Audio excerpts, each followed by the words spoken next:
Wind Rider.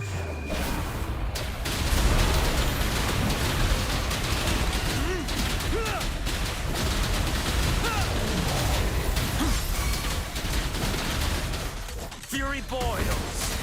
Inferno. Burn to ashes. Strike as one. Thunder guide us.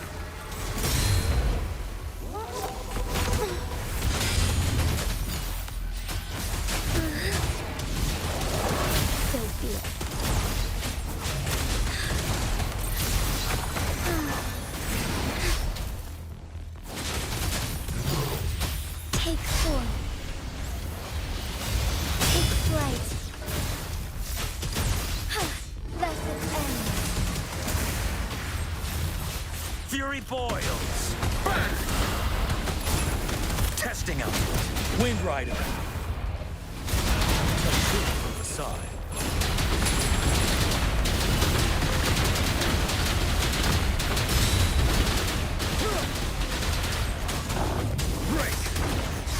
Fury boils. As you wish. Please. Silence! Together we fight! Take for all stars. Heed my calling.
Rover. It's me, Yang Yang.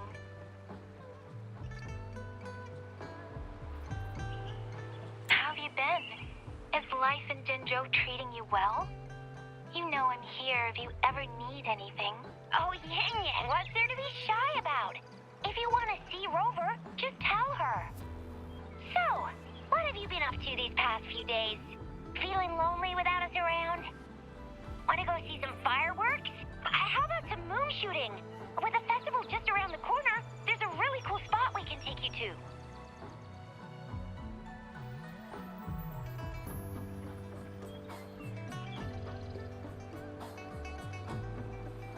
Yes, it'll be the Moon Chasing Festival in a few days.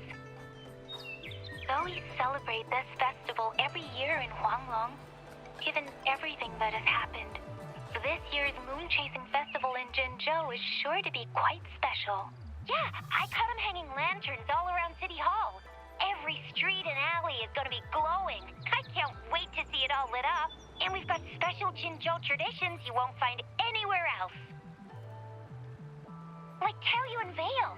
Folks go there a few days before the festival to write their wishes onto paper. Then hang them on branches or toss them into Moontree Lodge. They say wishes made during these days are sure to come true. Works like a charm. Want to give it a go? All you gotta do is write down your wish. Real simple. Yang Yang, Baija, and I are already here.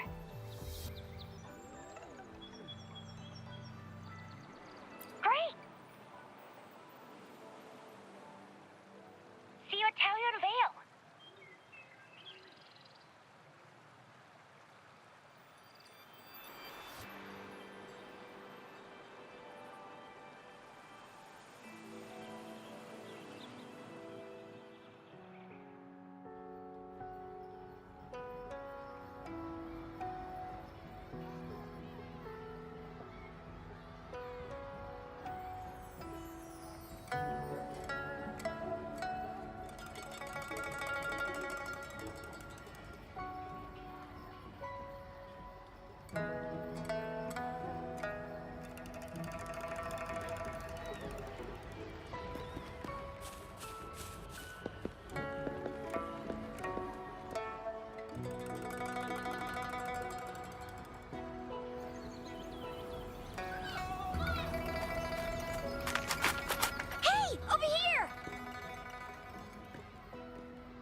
Did you miss us? Oh, anything exciting happened while you're out there? Rover's Wild Adventures! Come on, let us in on it.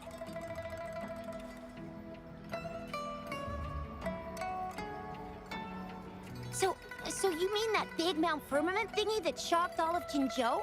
No, wait, that shocked all of Huanglong? Was it all because of you?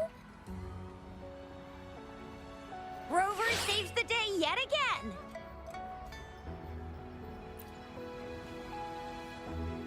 With the Threnodian defeated, our Sentinel and the Jinzhou Magistrate have resumed their duties. Jinzhou will have peace and prosperity once more. Yes. Rover, and the Sentinel did give you certain insights about your memory loss.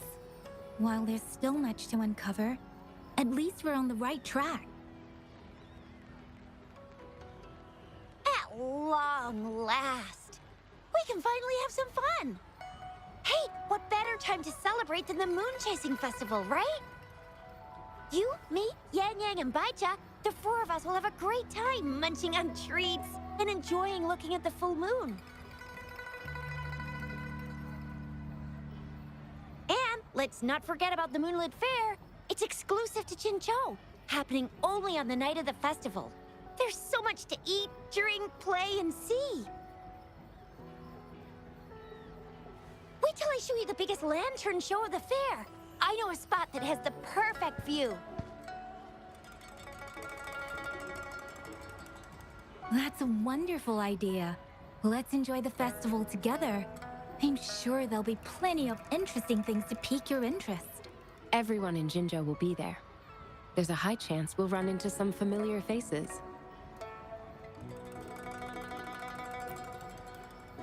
Then it's a deal. Mark my words. With us around, you'll be in for a moon chasing festival you'll remember for life.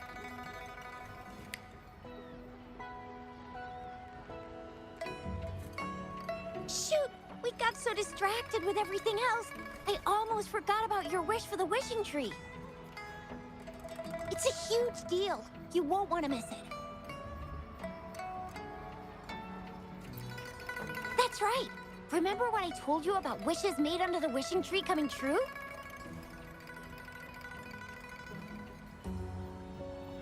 There are stories of it flying around, especially in recent years. The wishes people make on the eve of the Moon Chasing Festival seem to come true in one form or another.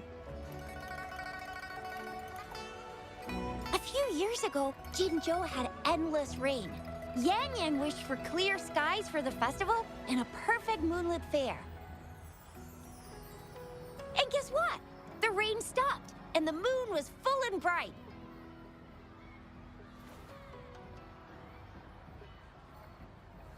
Exactly. I thought I'd try my luck, but it actually happened.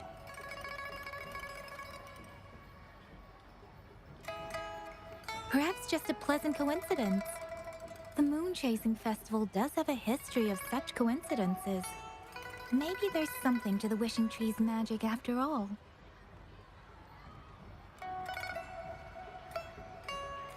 Or maybe there's a mysterious hero inside the wishing tree, making our dreams come true.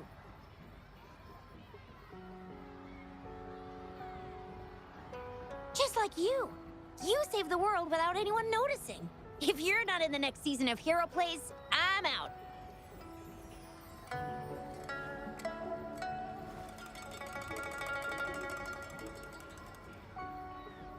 All right, better get to it before we chatter ourselves away again. The wishing tree is just up ahead. Off you go.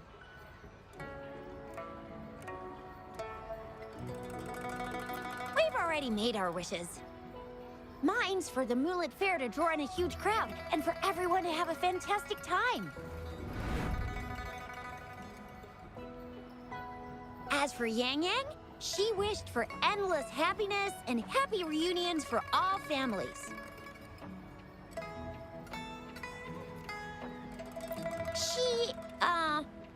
She's not really into wishes.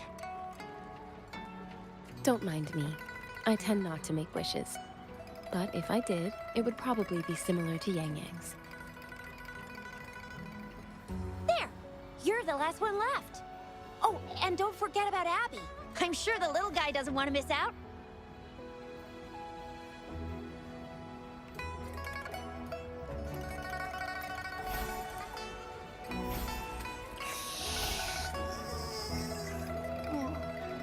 Who's there? What's going on?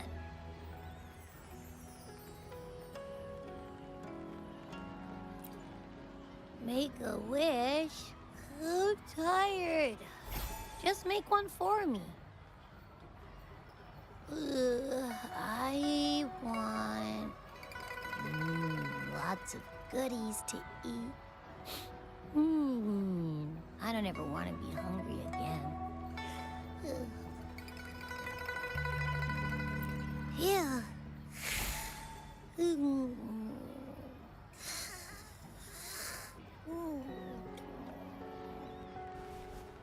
Well, what did Abby say?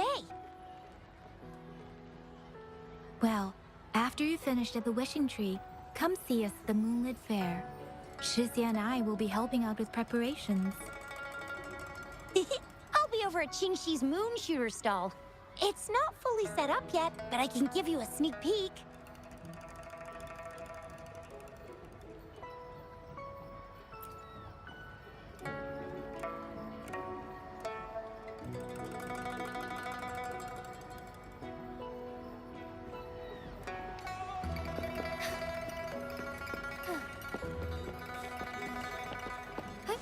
Onwards.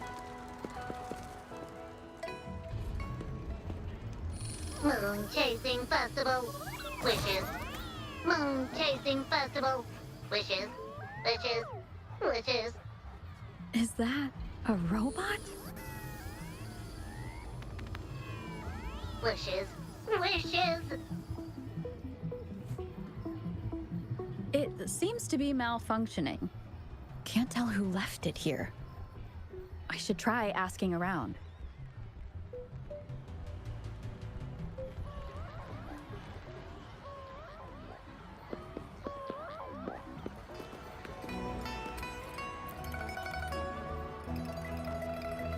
Excuse me, have you seen this robot before?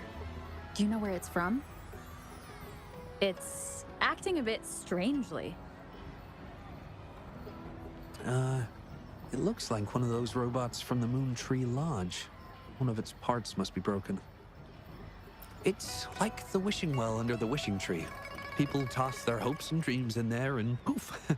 Before you know it, someone makes them come true. You can even say it's part of the wishing tree, but wishes made at the lodge are more public. It's up to the wisher if they want to share. Anyhow, I saw that robot hovering around there earlier. Maybe that's where you should start your search. The Moon Tree Lodge. Might as well drop by if it's at the wishing tree.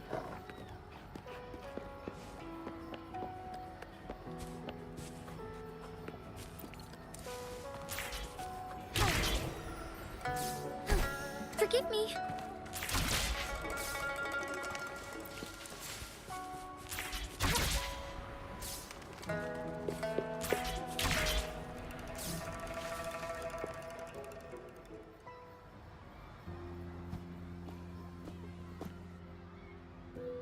Fetching data.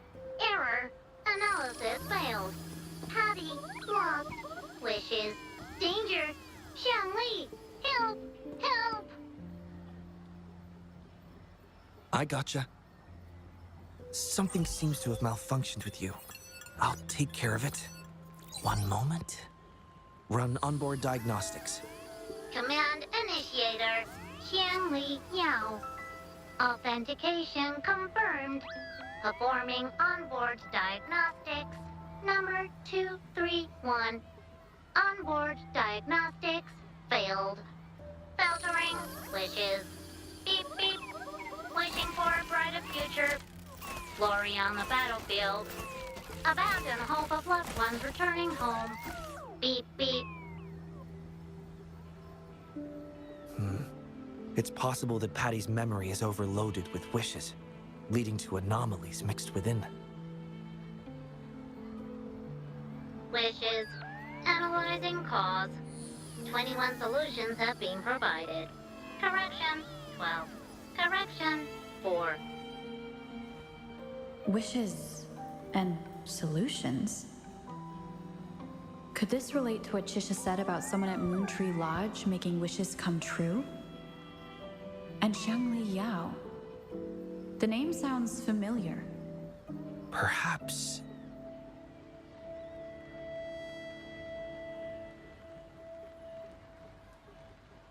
Isolating abnormal data. Running data correction. There. Give it another go, Patty. Performing onboard diagnostics. All systems normal. Patty feels full. That should do the trick for now. But where could the anomalies have...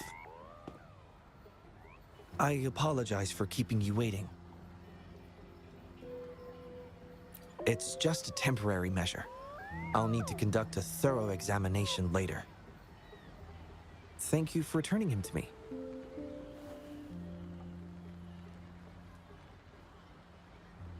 Yes, I've heard a lot about you from my colleagues at the Academy. Many of them are eager to meet you. I hope their enthusiasm hasn't been too overwhelming for you. Xiangli Yao, a pleasure to meet you.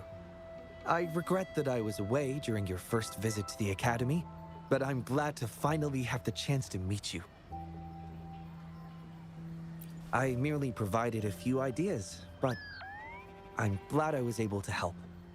I was assisting the Ministry of Development with a damaged surveillance tower.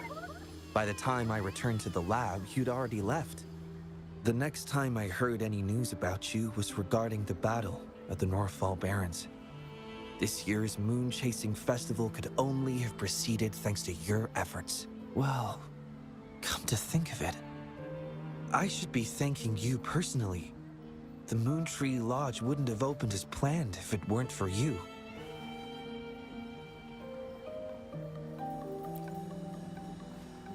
Hero? It's not as grand as that. It started by trying to help children fulfill their wishes. However, I do hope you can keep that between us.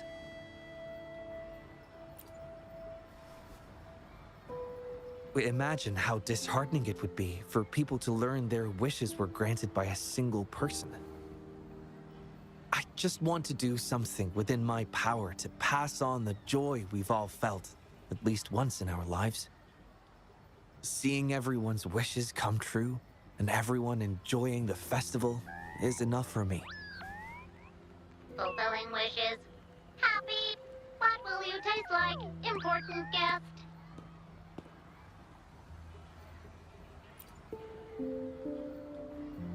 Apologies. Patty doesn't mean anything strange by that. Patty was born in the Moon Tree Lodge. It deciphers the emotions behind wishes, analyzing their structure in a unique way. To Patty, every wish has a unique taste. You can think of it as Patty's way of understanding the world. Besides bringing Patty back, I presume you're here to make a wish as well? In that case, may I suggest we head over to the wishing stall for a chat? It's not far from here.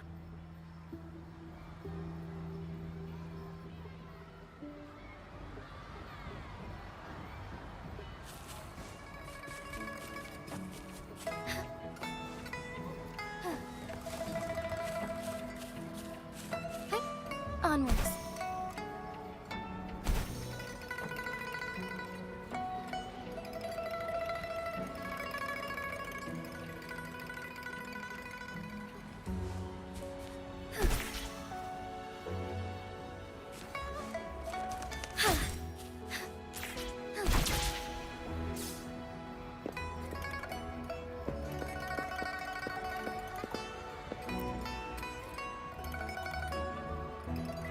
Welcome.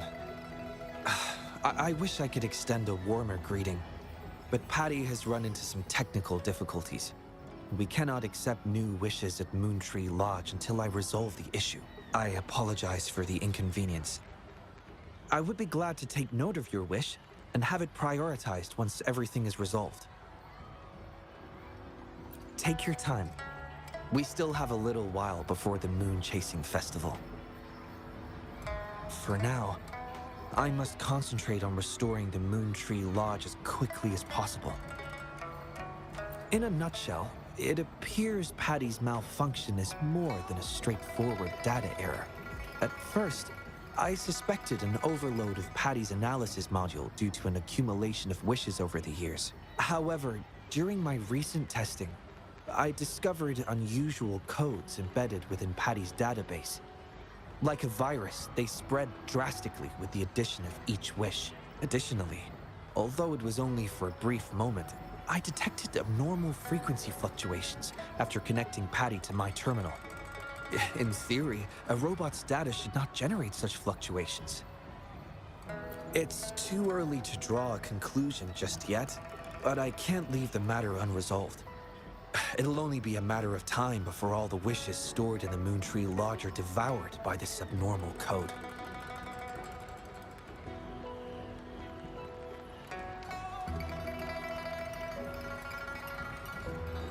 I've isolated the 4 wishes with unreadable codes, pinpointing the source of the discrepancies. I plan to track down whoever made these wishes, try to fulfill them, and uncover the root cause of these anomalies. But before that, I need to try to decode the wishes corrupted by these anomalies. To minimize data loss, it would be best to complete this a week before the Moon Chasing Festival, with careful planning. It does have its challenges, but everyone's hopes and dreams for the festival are in these wishes. I don't intend to let them down. Yes, Yang Yang and the rest have set their hearts on this festival. I appreciate the gesture, but I wouldn't want to trouble you. I see. Thank you. Well then, the Moon Tree Lodge welcomes its newest member. Seems we have a new friend now, Patty.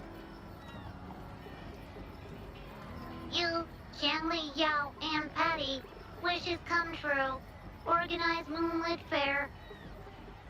Yes, the lodge opens to the public before the Moonlit Fair, but it still remains an important element of the festivities. The market vendors like to tailor their offerings according to everyone's wishes. There will be many interesting activities on the day of the fair, and preparations are well underway.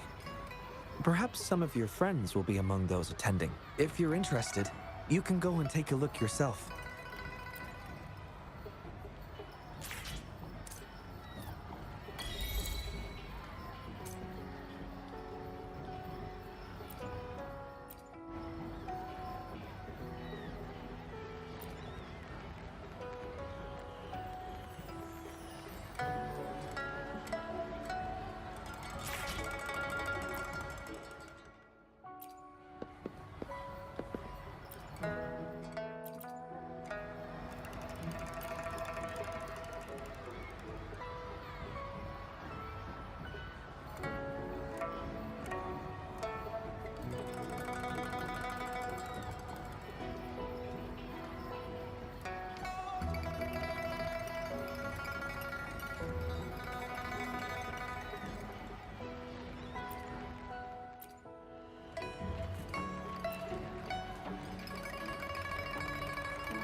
The Academy.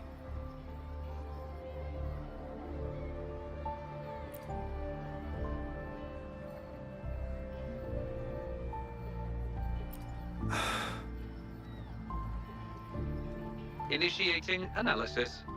This individual wishes to disappear from this world, indicating a desire to terminate their existence and for all associated social connections to be erased. Feasibility, 0%. Causing physical harm or manipulating human memories are actions strictly prohibited.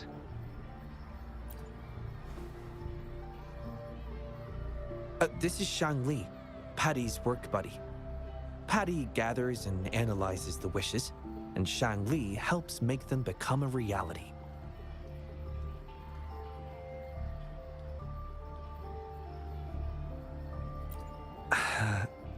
Shang Li is the first prototype of its series, and we used to call it by its serial number.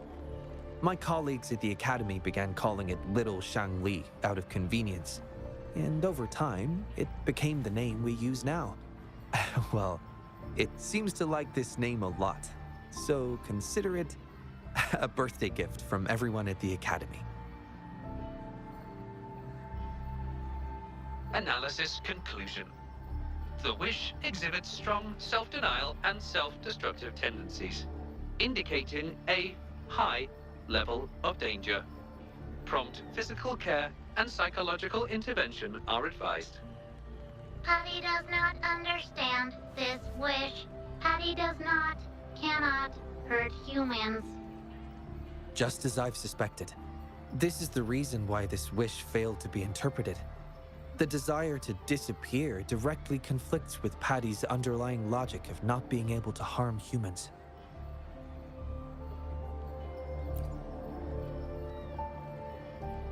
Written words are different from data. Data represent precise and unified content, while words may harbor meanings deeper than they seem on the surface. It is often the case that words spoken aloud sometimes contradict our innermost thoughts. Those willing to entrust their wishes to the Moontree Lodge hope their desires will be chosen and fulfilled. This suggests that Xiaosheng still hopes for his voice to be heard. This is just my personal belief, but I suspect he's not truly ready to give up. I think the thought pains him. Which means he's...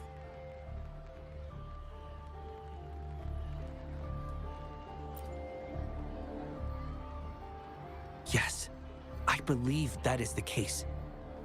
I want to uncover the true desire hidden in his wish and help him fulfill it. Will fulfilling his true wish help to ease his suffering? Yes, I hope it will.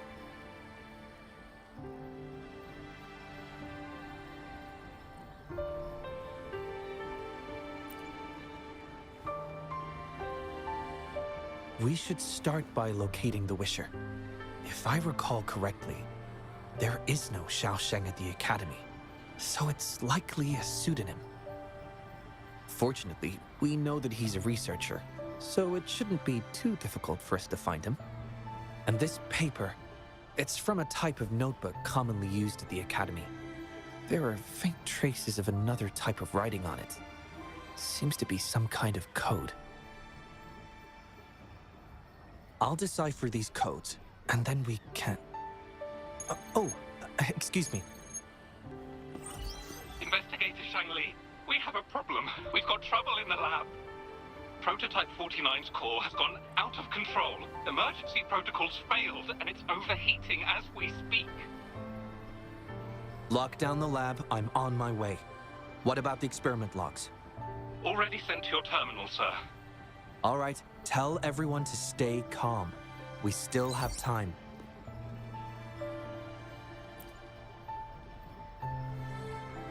There's been a momentary setback in the research. I need to handle it right away. I'm afraid I'll have to leave the task of finding Xiaosheng to you.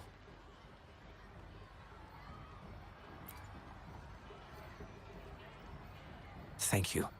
I'll meet up with you as soon as I have the issue resolved. Here, take Shangli with you to help with the investigation.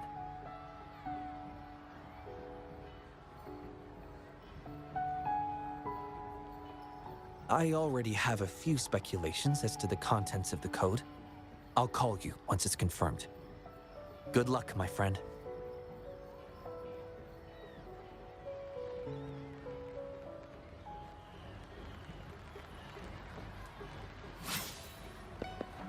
Forgive me. A different approach.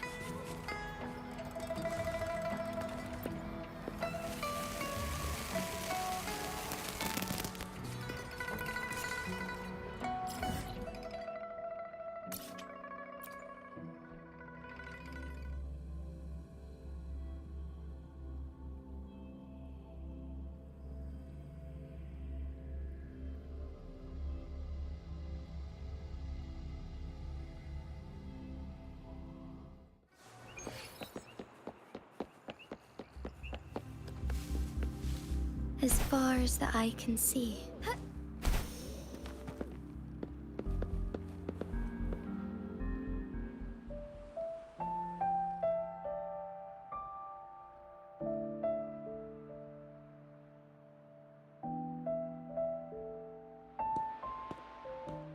Alert! The person ahead is confirmed to possess information related to Xiaosheng.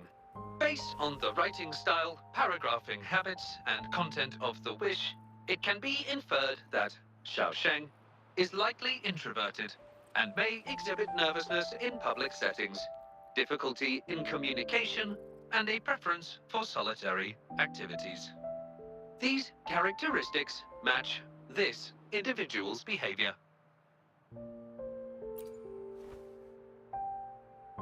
A definitive conclusion cannot be drawn. Master requests that Shangli avoid making judgments about humans solely based on their external appearances.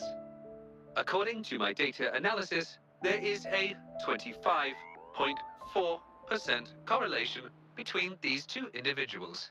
Shang Li proposes you make the decision on whether to proceed.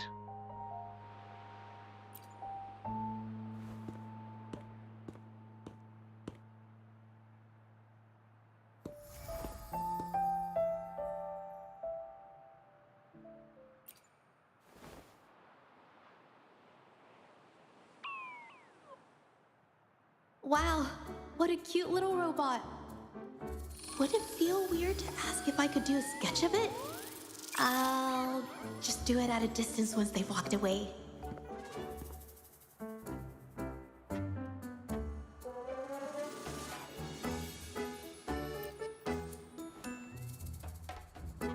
Whoa!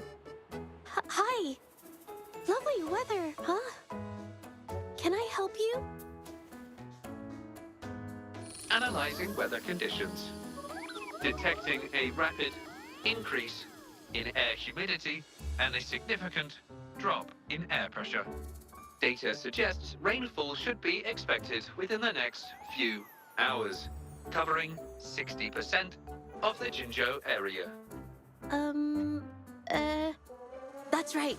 The weather isn't actually all that great. I didn't realize.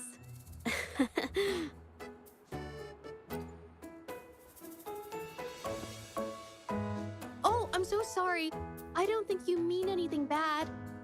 I'm just not very good at talking to strangers, that's all.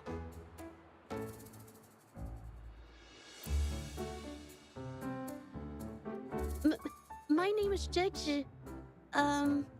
Nice to meet you?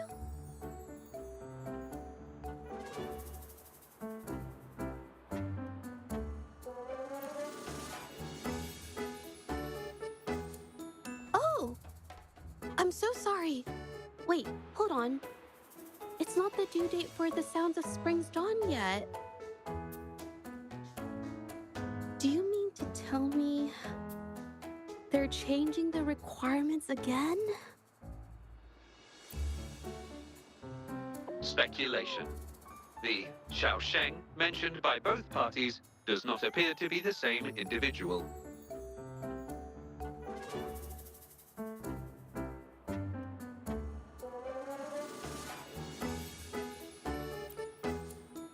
A painter? Oh, no. It's just a hobby.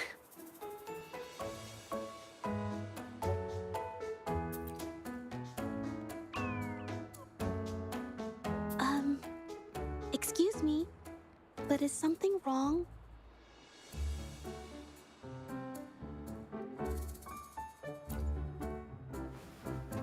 Well, someone who goes by the name Xiaosheng? Maybe a shy researcher?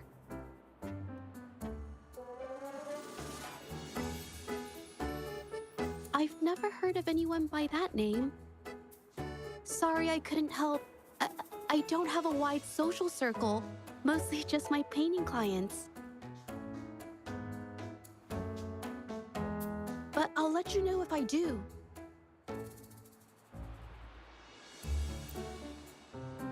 You're welcome. I'll be on my way then. Goodbye.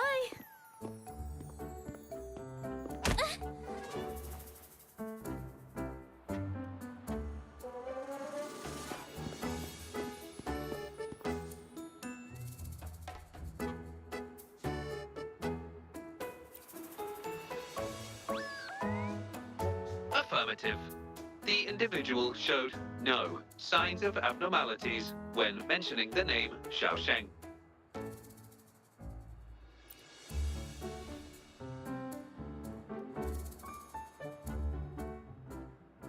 Might as well ask another researcher. Detected. Individual meeting search criteria. Analyzing target identity. Researcher of the Department of Laboratory Evaluation, Huashu Academy. Suggested topics of inquiry, Xiaosheng or work stress. Work stress? Rest assured, when discussing heavier topics, I will employ a light and humorous inquiry method.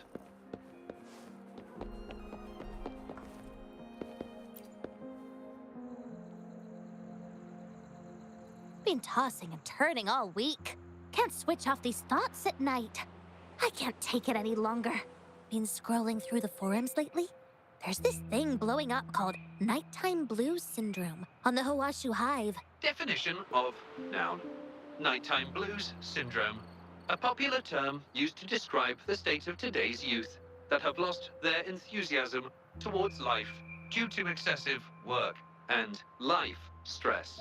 Symptoms include avoiding social engagements, reluctance to work, insomnia, and signs of depression. Further analysis reveals an 87% correlation between the syndrome's traits and the emotional state of Xiaosheng, inferred from the wish made at the time. A few colleagues from other departments even used it as an excuse to ask for leave yesterday. They wrote, "The world is such a wonderful place, filled with different kinds of sadness to experience each day. Ugh, lucky bastards. Taking time off whenever they want. And look at us, sweating bullets over research with no results in sight. How are we supposed to sleep?" Is that the latest thing? You know, I don't usually visit those forums, but this term, maybe it's because everyone's feeling the pressure lately. Relax, take some time off. You can leave the rest of your work to me. Don't let it get into your head. Smile, and everything will be a-okay. You sure are optimistic at a time like this. Anyway, I really need to pass out for a while. She's all yours.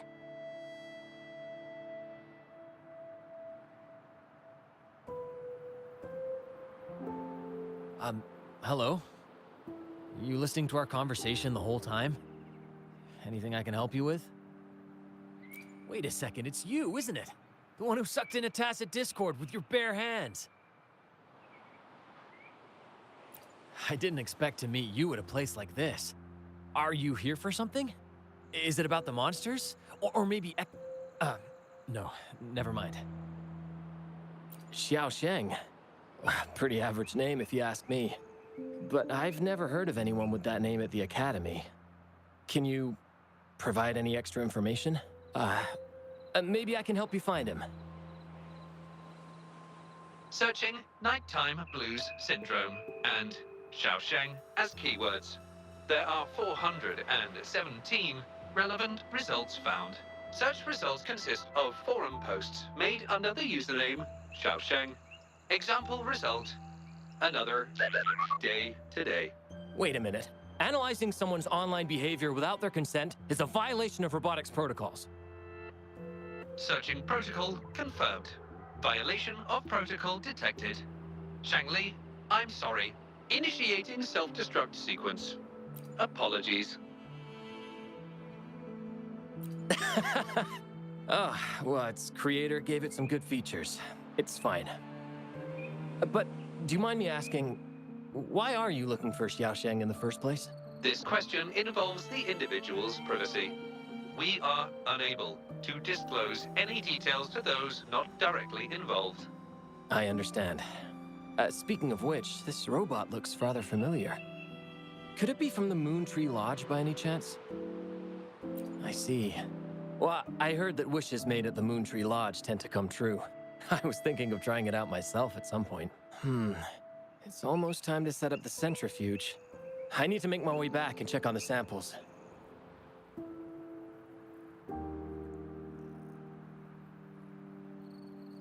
No information was obtained regarding Xiaosheng's identity. Acquired new keyword. Yes, we can always check the forums for any updates later. Now then, let's try our luck somewhere else.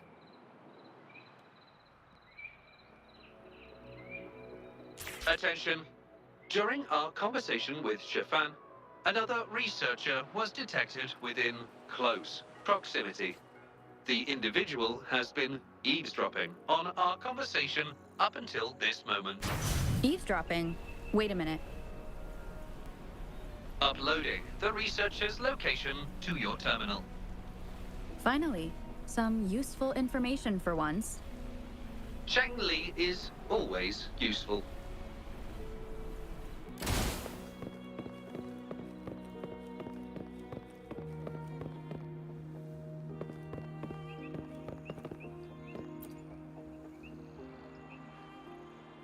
Oh. You found me. I was just about to come talk to you anyway. You were eavesdropping on our conversation. Please explain your behavior.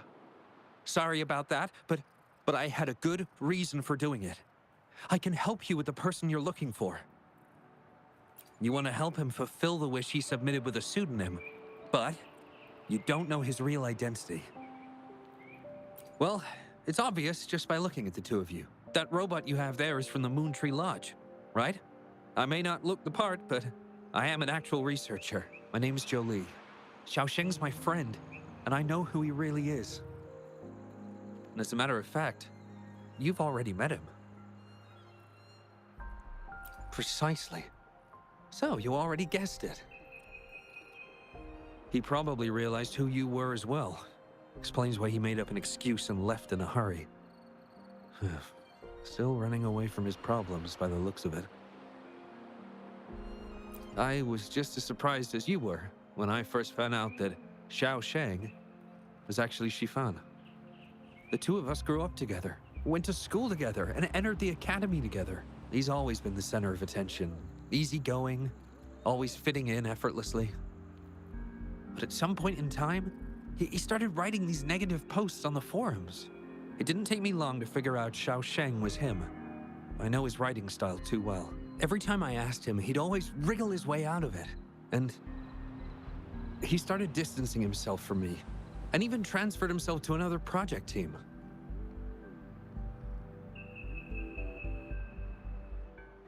Oh, that's from an accident during an experiment involving echoes a while back.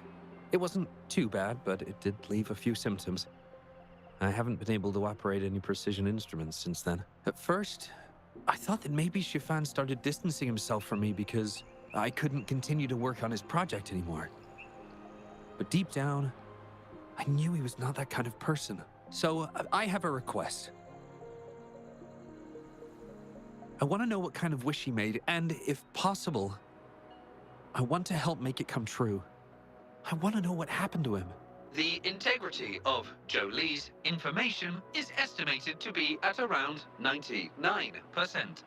In order to fulfill the wish, providing relevant information is recommended.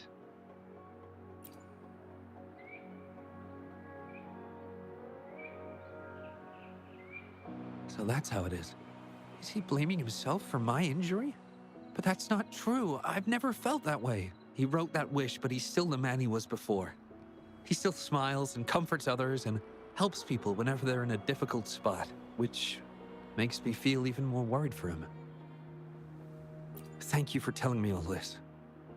I'm afraid Shifan and I aren't on talking terms at the moment, but maybe he'll listen to you.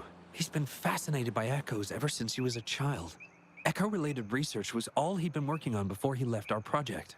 He loves echoes so much, and now he's given up on it completely. I think this might be a good place to start to have him open up to you. Please, if you find out what his wish is, be sure to let me know.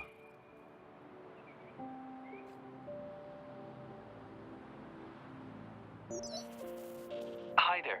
How are things on your end? Transferring progress log. Transfer complete. Fantastic. It appears everything has been going smoothly. Long story short, I've managed to decipher the code from earlier. It's echoes. The code mentions 3 echo sample datasets Shifan once needed for his research. According to the Academy's archives, his research partner, Jolie, had an accident while searching for these echoes. Shifan shut down the project shortly after. I hope this data can be of help to you. Once I've wrapped up here at the Academy, I'll meet you as soon as I can. Well then, it's time to look for some echoes.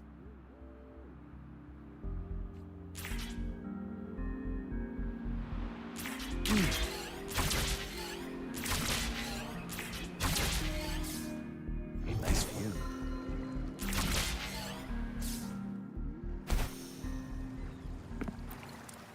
The moment of awakening take form.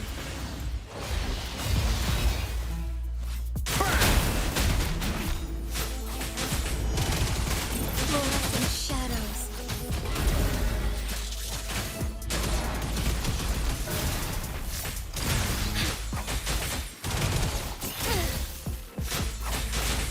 Take form. Beneco side.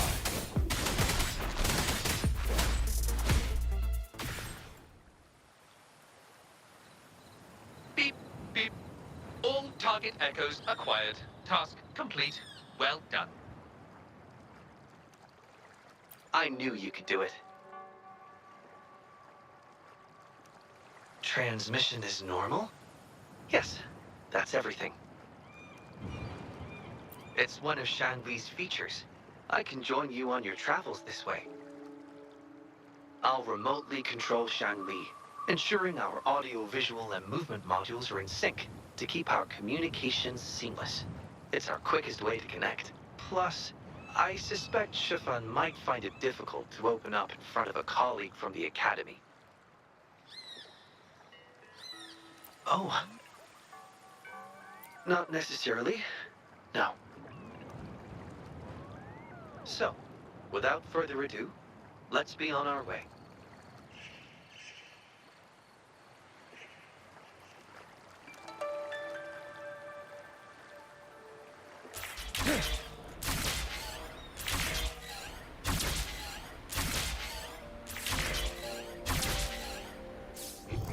Approach with tact.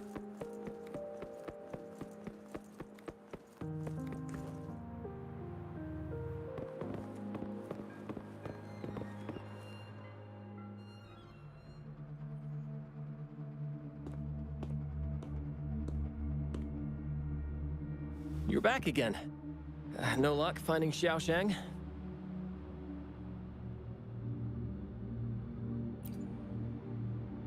What do you mean? This is echo testing data. What are you planning on doing with... Wait, where did you get this data?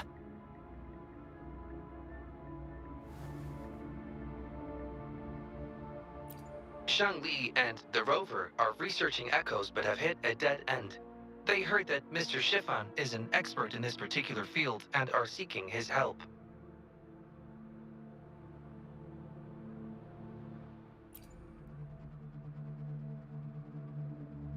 That was a long time ago. Oh, very well. What do you want to know?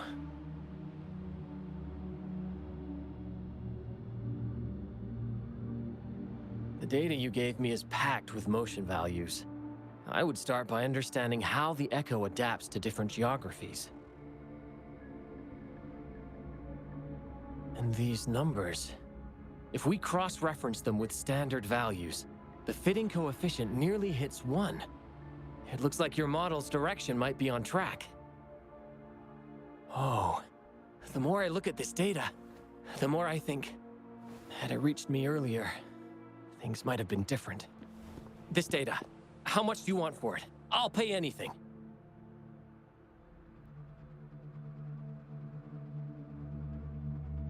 No, even with this, I can't do it on my own.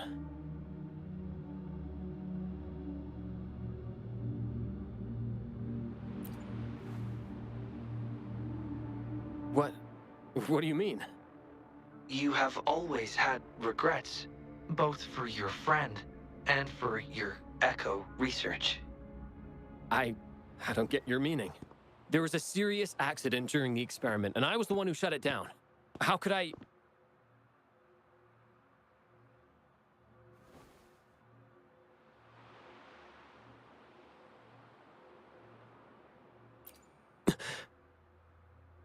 We saw the wish you made at the Moontree Lodge, but it seems that may not be what you truly wish for.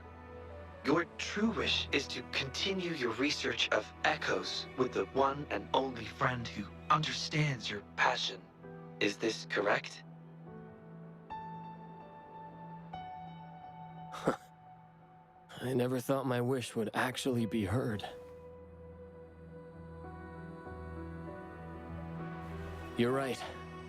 I am Xiaosheng. The loser who spends his nights complaining in bed. A washed-up expert. I worked hard to get myself into the academy. My best friend was a real genius, and I was just an ordinary person who had to work my ass off in order to catch up with him.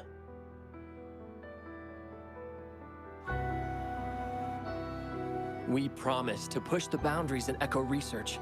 I always believed we could produce groundbreaking results, maybe even touch the essence of the lament through our research. But due to my carelessness, he lost his chance to walk through that door completely.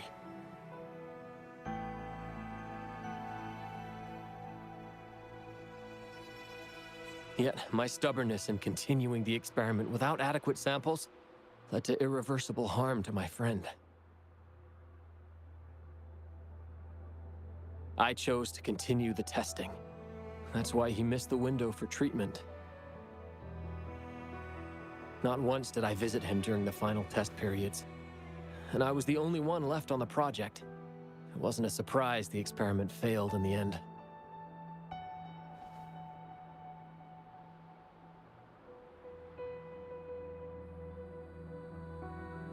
It wasn't until I sat alone in the empty lab that I realized. Maybe everything I sacrificed, even my friend's future, was all for nothing. I had hurt my friend, given up on a career, and worked on something I wasn't actually interested in. But when I lie in bed awake at night, I feel regret all over again. I know I can't give up echo research. My obsession torments me, but I don't deserve to pursue it anymore. Oh, obsession. I've heard enough!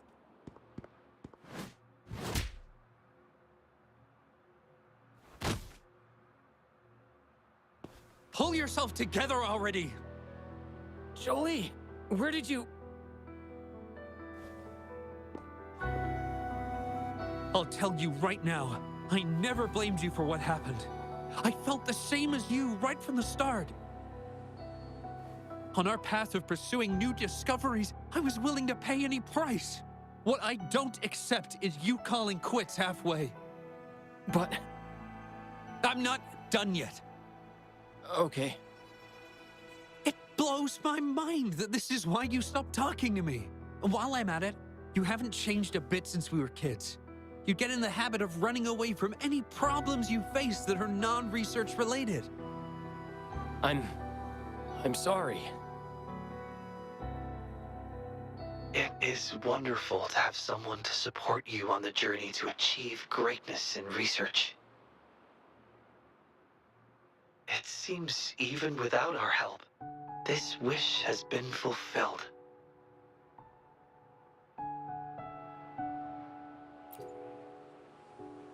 This in turn indicates that Xiaosheng's wish is not the source of the abnormal codes.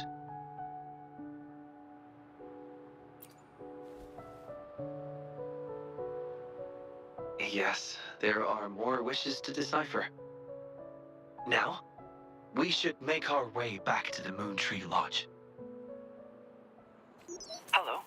I hope you've been well. Remember how I mentioned that the stall vendors at the Moonlit Fair will adjust their offerings based on everyone's wishes? Based on the wishes we've received so far, I've thought of a few excellent themes. Maybe we can start preparing for them.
Rover, it's almost time for the dispute hearing.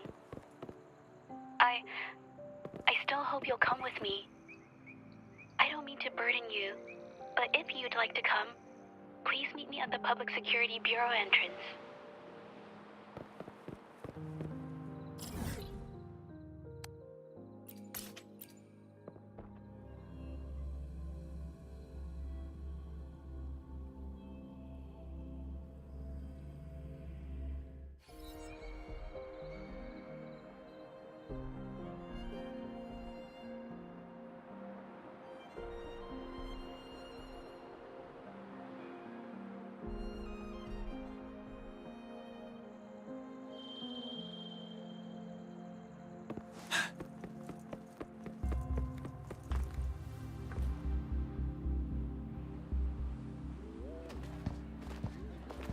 I didn't expect such a big crowd at the hearing.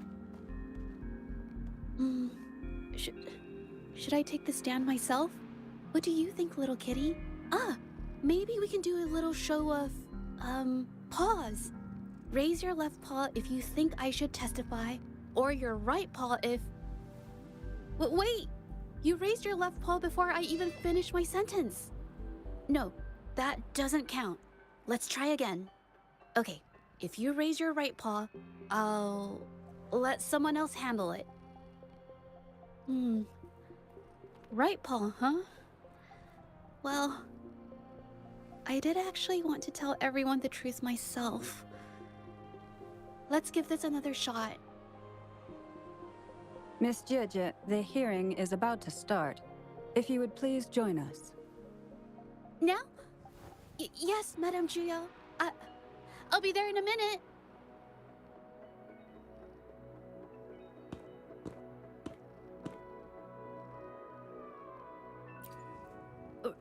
Rover. Oh, you're here. It's really nice to see you. And I appreciate you coming. I just handed over all the evidence we gathered from Mingyang's studio and the Exiles camp to the patrollers. Now the Shangyun Art Exchange can't deny the fact they were producing and trading art forgeries.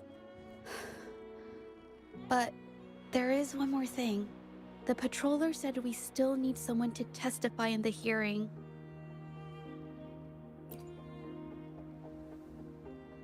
You're really kind, but, I'll be fine to do this myself. You've already helped me so much. Even just having you here is a huge relief. Some things I've got to face on my own. That said, I, didn't expect there would be so many spectators coming to watch. If I get nervous and mess up any details, could you please help to remind me?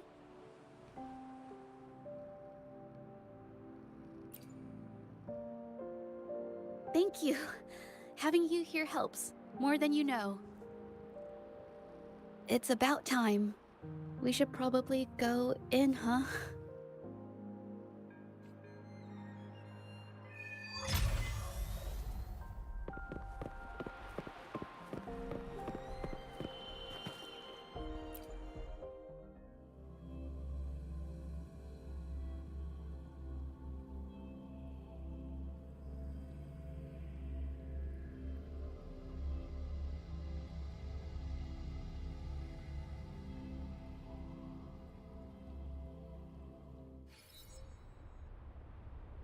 With both parties present, this hearing is now in session.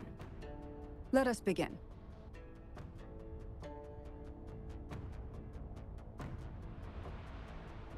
First, a brief overview of the case before us. Miss Jieje alleges that the guilty party, Mingyan, implicated in the tacit discord assault, was coerced into committing art fraud under duress. Therefore, her mental state was adversely affected, which led to her committing actions contrary to her will. Today, based on new evidence provided by Miss Jieje and the result of this hearing, we will determine whether to revisit Mingyan's charges and consider if the Shangyun Art Exchange is indeed guilty of selling illegal art forgeries. What? With all due respect, this doesn't match what we discussed before. Mr. Beitze, I remind you that any evidence or arguments presented before and during the hearing are valid. If you would like to add further information, you're welcome to do so at any point. Now, without further ado, either party may begin their opening statement. Madame Juya, the situation is... Madame Juyao, as the head of the Shanyuan Art Exchange, I, Beitze, must clear our name and seek justice here today. There are 2 points I'd like to address. Firstly, the authenticity of our artworks remains unimpeachable. Secondly, Mingyan's provocative creations stem solely from her own greed and vanity. She alone should bear responsibility for the assault. Throughout my tenure at the Art Exchange, our foremost principle has been that of integrity, a well-known fact. And yet, integrity in business is not enough to stave off discord. We are aware of certain painters rejected by the Art Exchange, nursing grudges and resorting to threats. They bombarded us with spite and slander, causing a public uproar simply because they didn't get what they wanted. Should the public be swayed by these slanderous insinuations that paint us as wicked fraudsters, then I'm afraid justice will never be served. Please control yourself, Mr. Beitze. Forgive me, madam. But if this injustice persists, I will have no choice but to sue them for harming the Shanyuan Art Exchange's reputation. They have damaged the trust we built with our clients. I demand they compensate us for our losses and issue a public apology. Such disgraceful behavior will not diminish us. Our principles will not waver, and we will protect the Shanyuan Art Exchange from any ill intent.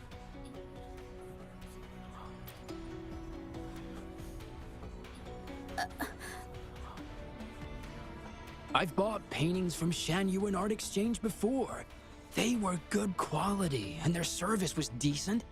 Hard to believe they'd be involved in something like this. The honest always get the short end of the stick. But who's Mingyan? A painter? Never heard of him. Must be some nobody trying to get attention using the Shanyuan's name. Why is the Art Exchange always in the middle of some controversy? Order! Order! You may continue your statement.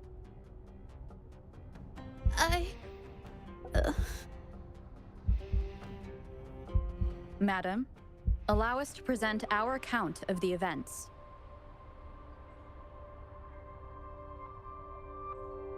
This all really began 3 days ago. I was entrusted to investigate a certain arcane artist in the Tiger's Maw.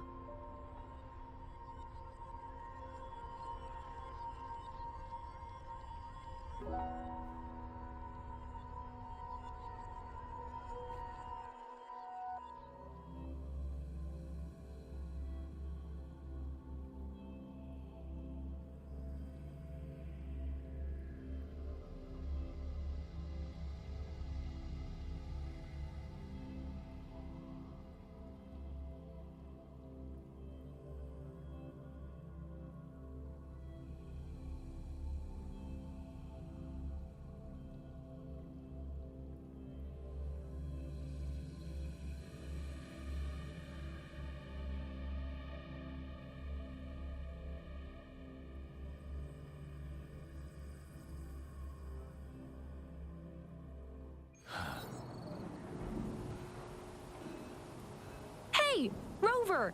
Took you long enough to get here. Things are getting awfully strange around the mine lately. Figured you're just the one to untangle this mess. With your knack for solving mysteries, you'll figure this out in no time. I don't know if you've ever heard of it, but there's a special folktale in Jinzhou. Word has it, there's this mysterious arcane artist whose paintings come to life as they paint, as if each brushstroke has a life of its own. Once their canvas dries, whatever they've painted leaps right off the page. Mythical creatures, the whole shebang, all real as day. The thing is, anyone who might have seen these paintings, well, they vanish into thin air. I've never heard of such a unique forte. Lately, I've been receiving reports about eerie monsters wandering the mine at midnight. Some witnesses even ran into them more than once. These monsters, they look like paintings from a distance, but approach them, and they're as docile as can be. Reading these reports, I couldn't shake the tale of the arcane artist from my mind. Sure, some say it's just a prank or some new tacit Discord variant. But with rumors swirling, folks are getting jittery. Can't let things escalate. That's why I reached out to you. Deal! I'll pay whatever it takes to keep the goosebumps coming. I can't wait for you to uncover the truth! Oh, and you might want to chat up the witnesses. Got their names right here for you.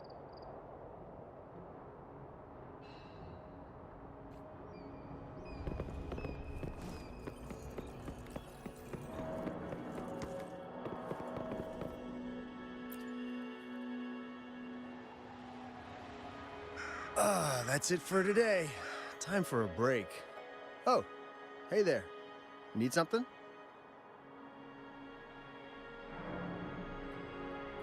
Oh, you've come to the right guy. I was actually the first to see those weird things. I was playing chess with the old miners until midnight, then headed home alone. On my way back, I heard these strange moans like some kind of monster was out there. At first I thought they were tacit discords, and I was ready to bolt. But then I realized they were different. These monsters, they were being drawn to something. Curiosity got the better of me, so I took a step closer and saw that they had these strange features. Gleaming eyes, gnarled horns, and dark green bodies covered in slimy liquid. Maybe, but unlike tacit discords, they didn't attack me. You know, I did see some people standing nearby. Just some shadows, really, because it was so dim. Well, the light was flickering in the wind, so I couldn't make out their faces, but I knew something was weird with the scrolls they had in their hands. Every time they moved, more monsters appeared. Later, I told everyone about it, and Gupan was there. She freaked out, saying it was just like the tale of the arcane artist. I'm not sure, but I overheard them talking. No, actually, arguing would be more accurate. Anyway, I got worried those monsters might attack me, so I bolted and didn't catch what they were arguing about. I do remember. Wait, you're not seriously thinking of going there, are you? Whatever those monsters are, they're unidentified and dangerous. If you have to go, be really careful, all right?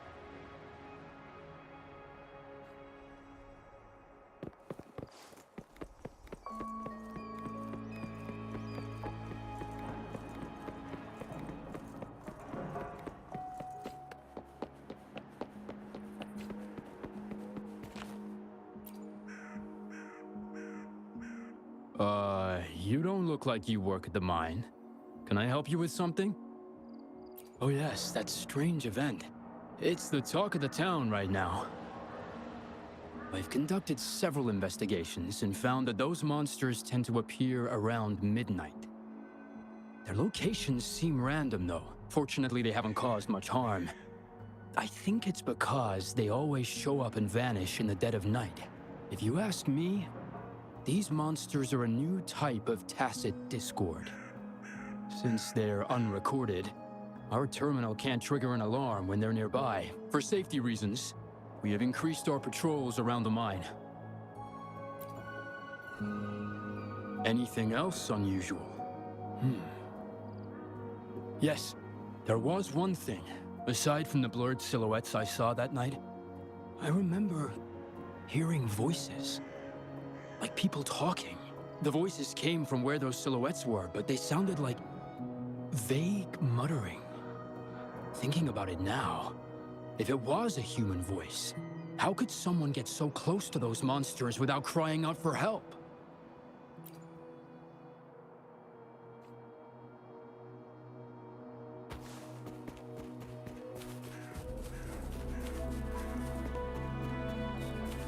I've gathered enough information. It's time to check the scene where those monsters were spotted.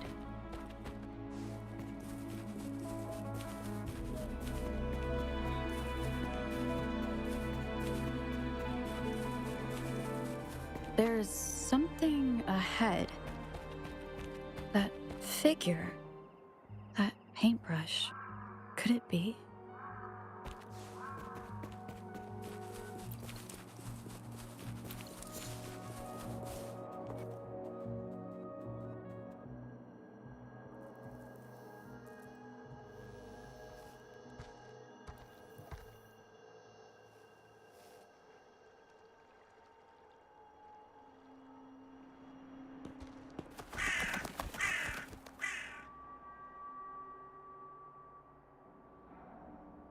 Nothing here. That's odd.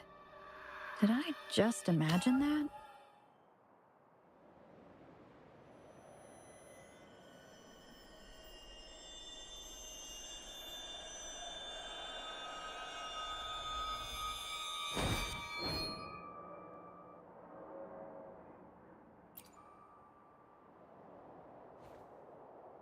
Rover!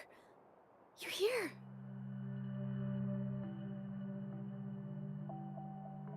Sorry, did I scare you just now?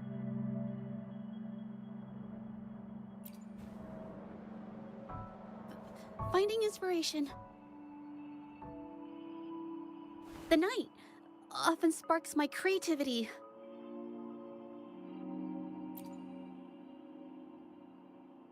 Of course not.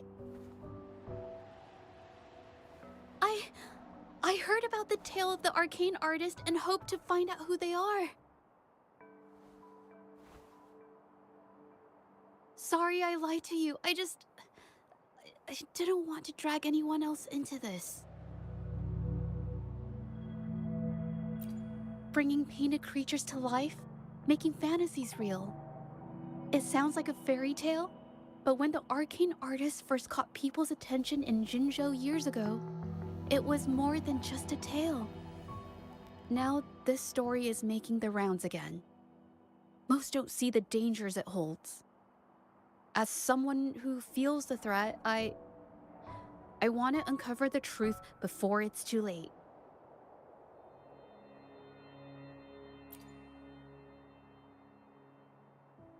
Yes, there was once an artist who could create paintings that felt so real, you could almost step into them. But these paintings, they strayed from the artist's original intentions and caused a lot of trouble. I don't know who's behind these latest events, but if it's really the arcane artist, their paintings will bring nothing but trouble. That's why I have to stop them, to prevent the past from repeating itself. Unfortunately, I'm not very good at investigating, so I haven't found any major clues yet. I'm here for the arcane artist, but also hoping to meet an old acquaintance. Maybe he knows what happened in the mine.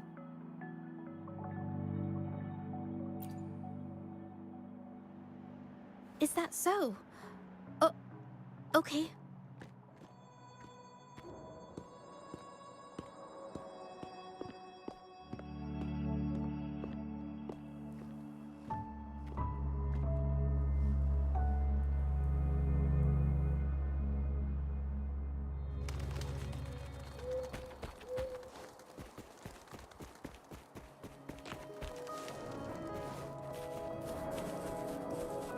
Nice view.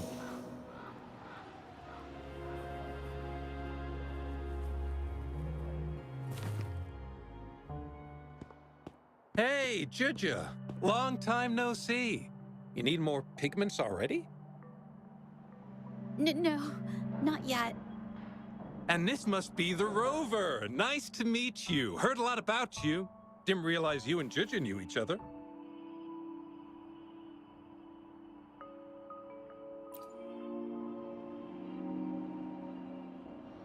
But I've never had the chance to introduce myself properly. A great moment for it. Here's the thing, Rover. I can't say I know Juju very well, but I do know she's got this quirk where her courage tends to crumble right when it's crunch time. So, when it comes to introducing herself to you, I'd bet money on it she's been mentally rehearsing it for forever before she got the guts to take action. No, it's not like that. Juju, you can't keep avoiding things. You've got to take action, or you'll never get what you want. You only live once, right?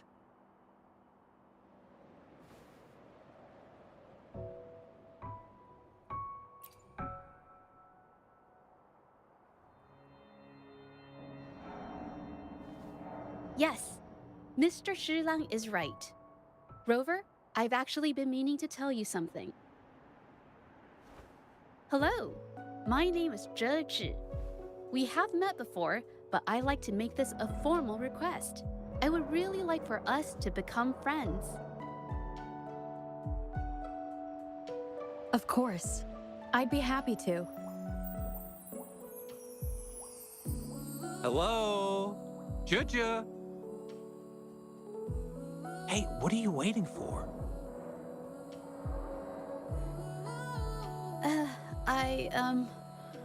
Okay. I can do this.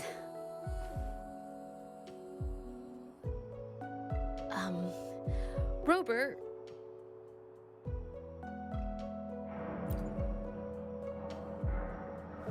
That was a pretty obvious slip of the tongue.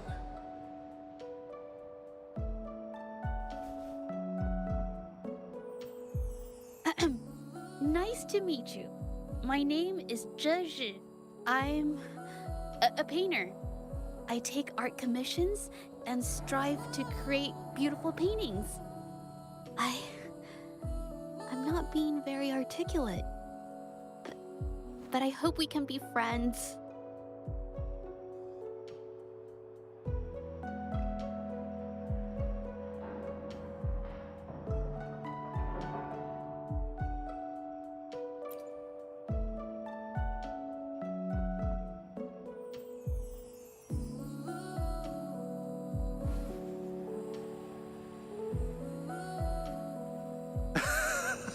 How sweet. I must say, I've never seen Juju this nervous since she first became one of my cherished patrons. Wait, Mr. Shilang. We're actually here today to talk about the tale of the arcane artist. Oh, I know the tale, but I've never come across this mystical maestro myself. If such an artist truly existed, I'd be the first to know, without a doubt.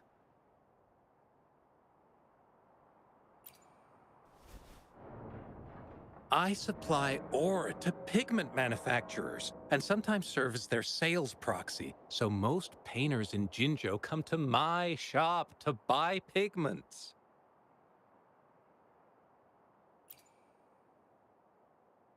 Well, pigments aren't flying off the shelves these days. Just a few regulars, you know? Oh, but those ore buyers from a while back, they seemed a bit suspicious. They bought heaps of leftover ore, the cheapest type, and told me not to let anyone know they got the ore here. People don't usually buy that stuff. Oh, wait. Juju, didn't you buy some once? A long time ago, right? I remember you saying you couldn't afford the fancy pigments, so you made your own. That stuck with me. So when those guys asked for leftovers, I paid extra attention. Are you sure you can tell us this? I thought they asked you to keep it a secret. They turned out to be thieves who stole from me during the night. But when I found out, I reported the theft to the patrollers, and that was the end of it. Thieves don't deserve my business or respect.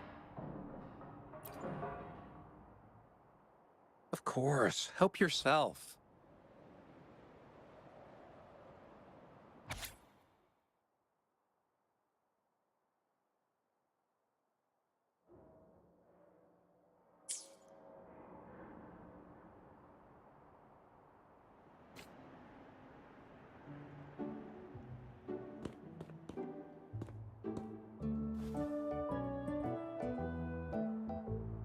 If this is the situation... Hey, Rover! What brings you here? It's been ages since we last met. The patrol station's been pretty busy lately, so I haven't had the time to catch up with you. And Chich is here too. Hiya! Do you remember me? We met at the Moon Chasing Festival. Oh, are you all right? You don't look well. Do you need help? Hello? No, it's not. No, thank you. The painting we had you do for us during the festival is awesome. Everyone loves it, so we put it up on the wall. Really? I'm glad you all like it. We'd also like to invite you to our station, so we can formally thank you in person. Wait, how about coming to the station with me today? Are you heading back to the city? But we're still okay.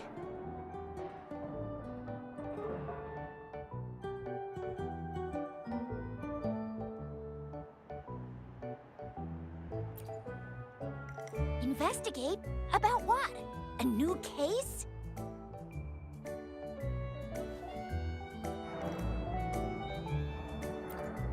Oh, I get it. In that case, it's probably not the best time for a get-together. Sorry. That's okay. Just tell me if you need any help.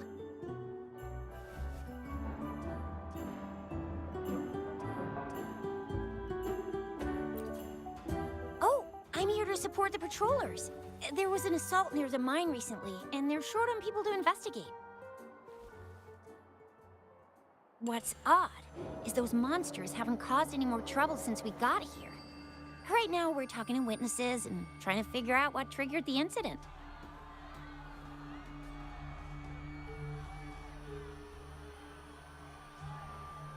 Did something just happen over there? Don't tell me it's a tacit discord. Hold on, just got a message. Seems like they really are stirring up trouble again. Sorry, but I gotta go check this out. Should we go as well? You could be right, but there's one other thing.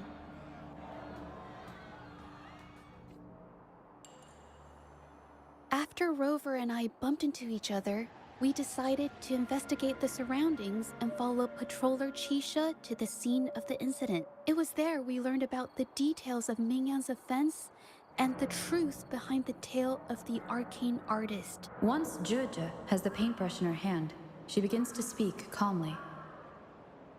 She'll be fine making the statement on her own now.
Watch out!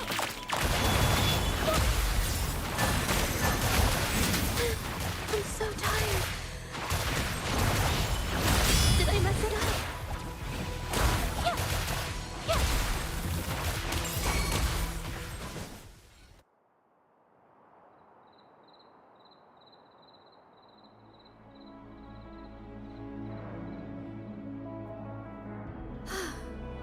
Sorry to trouble you.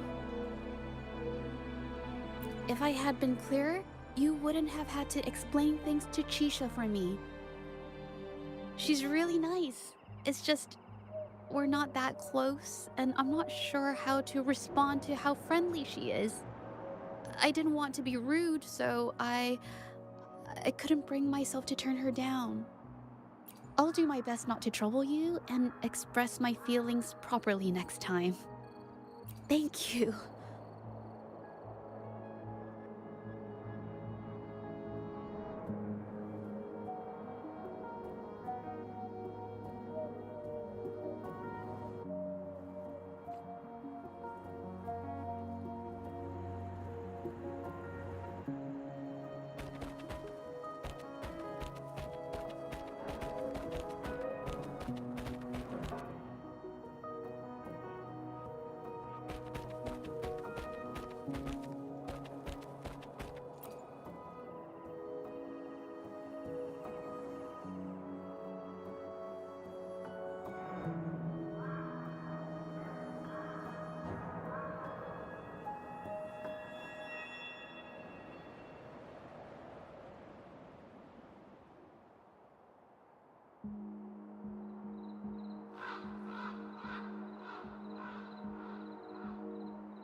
Thanks for your help, Rover.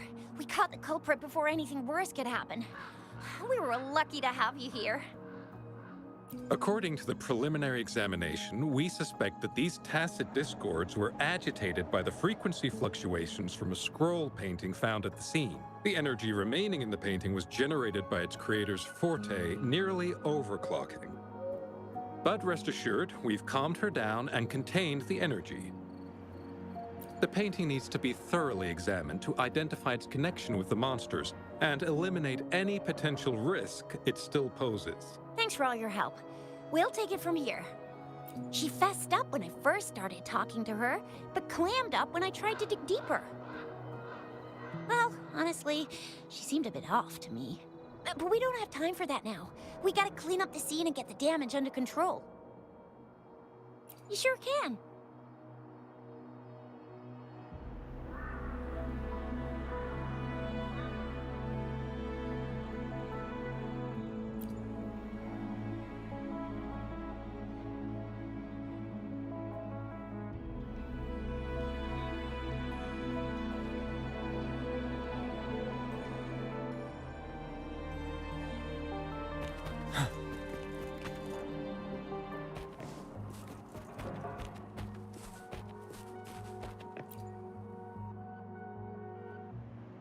Why? Mingyang? Why are you... Yes, we used to take painting lessons together. You? I didn't... I hurt them. It was a mistake. I'm alone.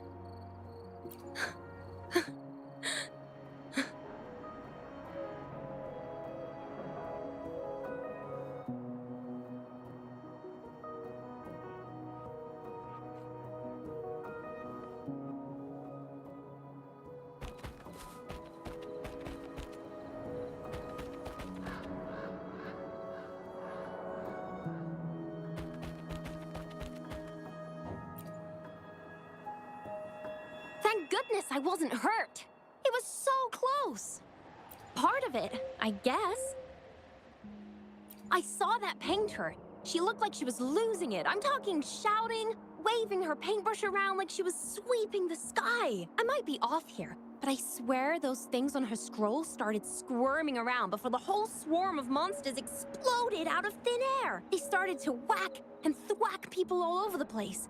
I was terrified and ran away as fast as my legs would take me.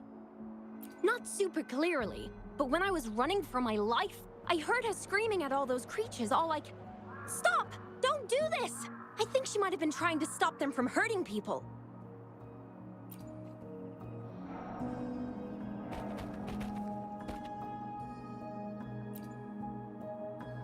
Oh, my head. Oh, it hurts. Only a bit. It looked like she was arguing with someone right before the weird visions appeared. I heard stuff like, "Don't stop me, I've already won, and who doesn't want fame and fortune?" That's a good thing they caught that painter. Can't imagine what could have happened otherwise. Well, I've met my fair share of artists, but none that would gamble with lives for the sake of their work. That's a first for me.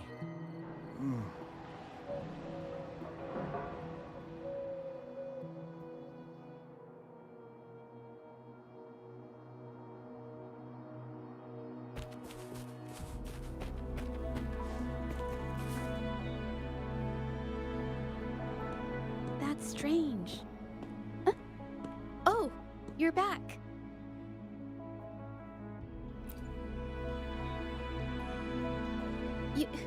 You figured it out already?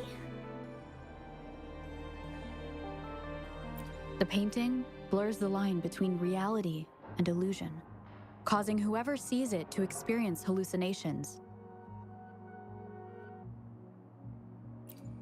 So, Mingyan channeled her forte into the painting, creating temporary phantasms. People saw her abilities and spread the rumor, believing she was the arcane artist from the tale.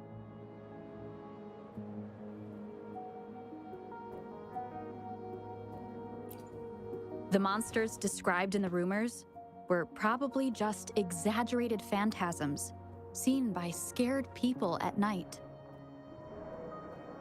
In fact, I had sensed something odd at the mine, but after we met, I thought it was coming from you, so I didn't give it much attention. Come to think of it now, it might have been Mingyang's forte fluctuation. So she was there at the same time we were. I didn't even notice her presence. But what could have driven her to create such dangerous paintings?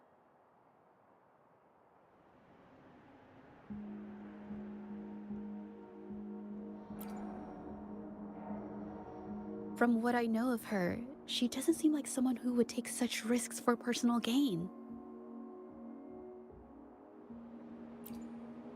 She kept squeezing my hand and trying to tell me something, but I couldn't understand what she was saying. I think she wants me to continue the investigation. Maybe there's more to this story than I thought.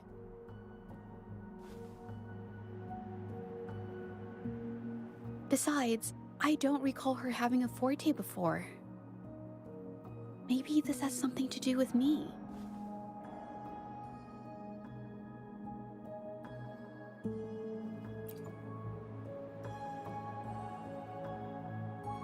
Then, if you're up for it, I hope you can join me in the investigation. Consider it a formal invitation.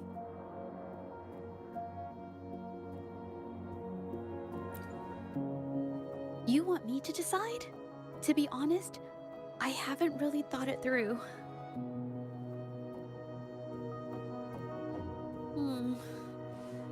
I remember meeting Mingyang in an art studio in Jinzhou before.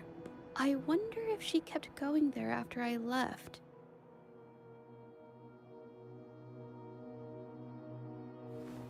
Should that be our first stop? She may have left some of her artwork behind.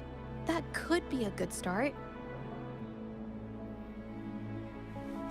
I've never tried to investigate anything, so I'm not sure if this is the way to go. Okay, let's go. After learning about the details of the assault, we decided to push forward with the investigation to get to the truth. Pointless!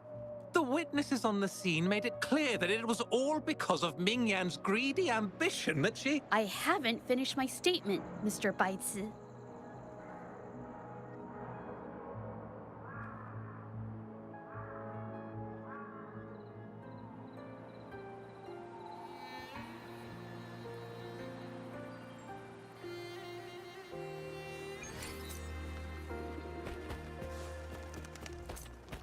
Yes, this is the art studio. My memory did serve me right. Looks like she's been painting here. Let's find the clues. Okay.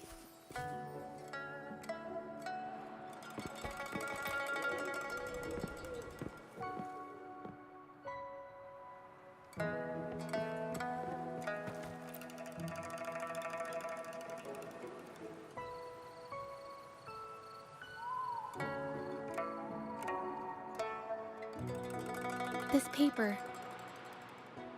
This white jade paper has a rich history.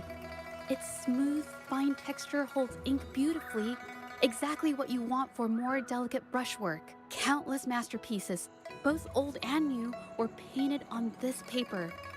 Like Chinan's Voyage to Yun Mountain and Yiling's Qixi's Dawn of Spring, both two good examples. Whoops, I got carried away. Wait, there's a discount sticker on the wrapping, and it looks quite new. Yes, White Jade Hall runs a yearly sale. I attended it 2 days ago and bought paper with this same packaging. Ming Yang likely bought her paper there too. Half of the stock has already been used, which means she was painting day and night until the incident. Different papers result in different artistic effects. Real artists can always spot these differences and choose the right paper to showcase various styles.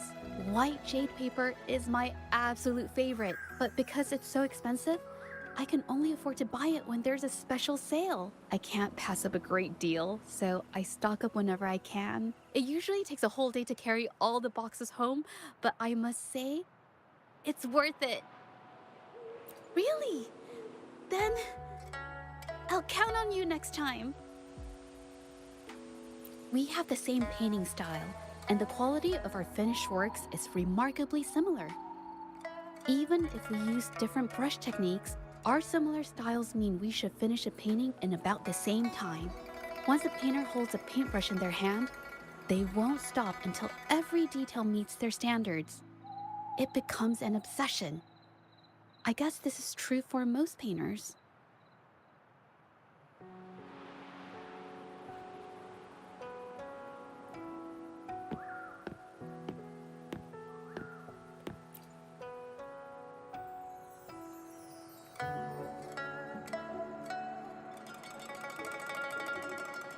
There is a difference. The brushwork on this one, see how heavy it is? You can tell Ming Yang was in low spirits. And this one, the strokes are light and fluid. That tells me she was happy when she painted this. The feelings a painter has during the process of creation often linger in the brushstrokes without them knowing. They're present in every line, even if the artist tries to hide it. Yes, to me, painting is like a window into the heart of the artist.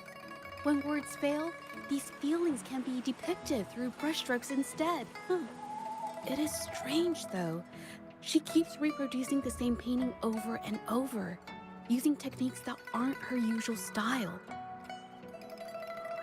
Waters and mountains rest by the pain, valleys and peaks in the dream remain. Colors of vanity washed away. The painted world fades, forgotten today.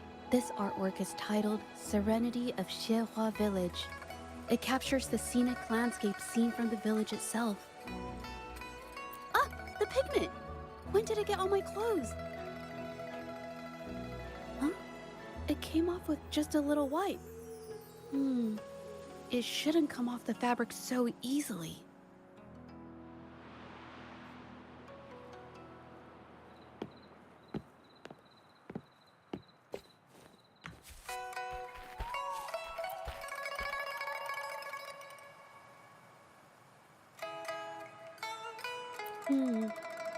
Looks like there's stains from ink and paint that have been washed out over time. Ming could have improvised her clothing as a canvas for her ideas. I used to do this as well.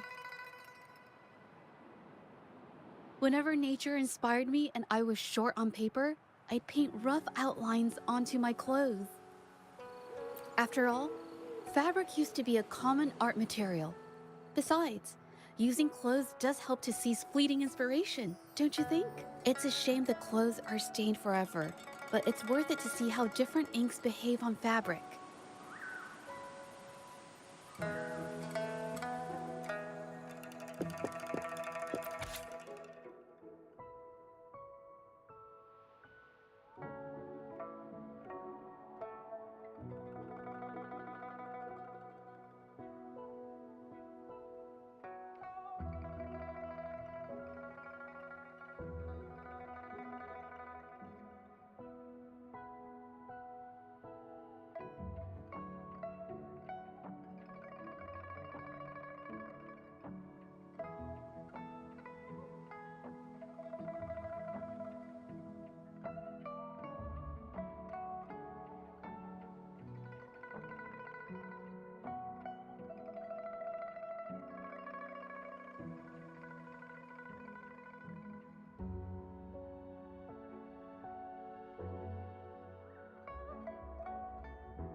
How could this happen?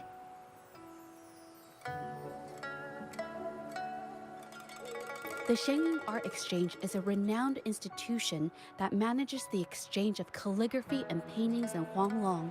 For an artist to have their work selected is a great honor, bringing with it immense prestige. According to Ming Yang's diary, the art exchange had been collaborating with her until some terrible mishap occurred. But I have some other thoughts about it. Being picky about one's work is second nature to an artist. I'm no exception. There's never been a moment when I saw my art outshining someone else's. I've always admired my fellow artists, hoping that one day I could be as good as them, perhaps even surpass them. I kept painting and improving, but no matter how hard I tried, I always felt it wasn't good enough. This needs to be refined. It's not quite there yet. Still short of perfect. Will my client be disappointed? I had these kind of thoughts every day while I painted. It started creeping into my daily life too. It's true that one might find motivation in these thoughts, but they can also lead one astray. I felt trapped for ages until I finally figured out the path I ought to follow. Embrace my emotions fully and create the art my heart yearns for. This is of the greatest importance to me. But if I found myself in the same situation as Ming Yang, perhaps I'd react similarly and lose my way. She was forced into this and was looking for a way out. I can't just turn a blind eye and let them charge her. There must be a way to uncover the truth and save her.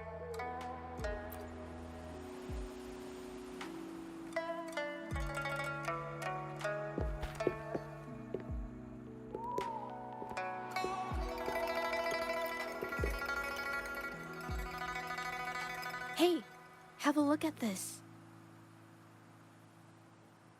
Seems like this pigment is homemade. But why are there herbs in it? Did she use a new recipe I'm not familiar with? Medicinal herb residue. She must have been making medicinal remedies recently. This must be the leftover residue she didn't get around to cleaning up. These herbs were used for medicine. Oh, so those plants I saw in the pharmacy weren't just for decoration. I've never tried myself. When I get sick, I usually just wait it out. My family always brought me remedies and soups. I never thought about how they were made. Sorry, I'm just not very experienced.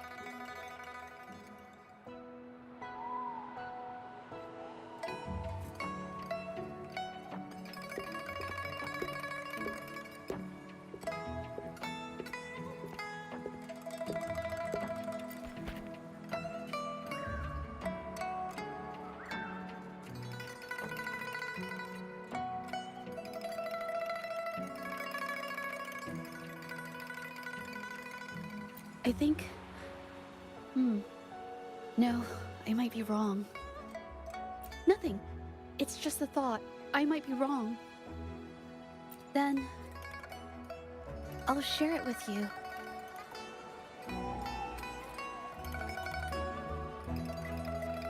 The vase must have been on that cabinet, judging by where it fell.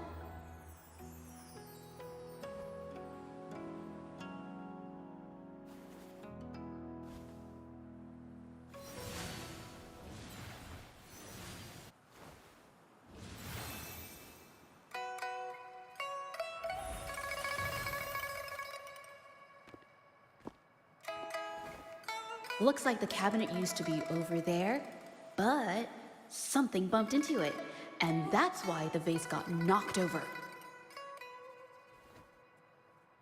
I bet the water on the floor is from the fishbowl. Why is that watermark in the shape of a gull puff? Okay, I figured it out. That must be the reason. Rover will definitely be impressed with my deductive skills.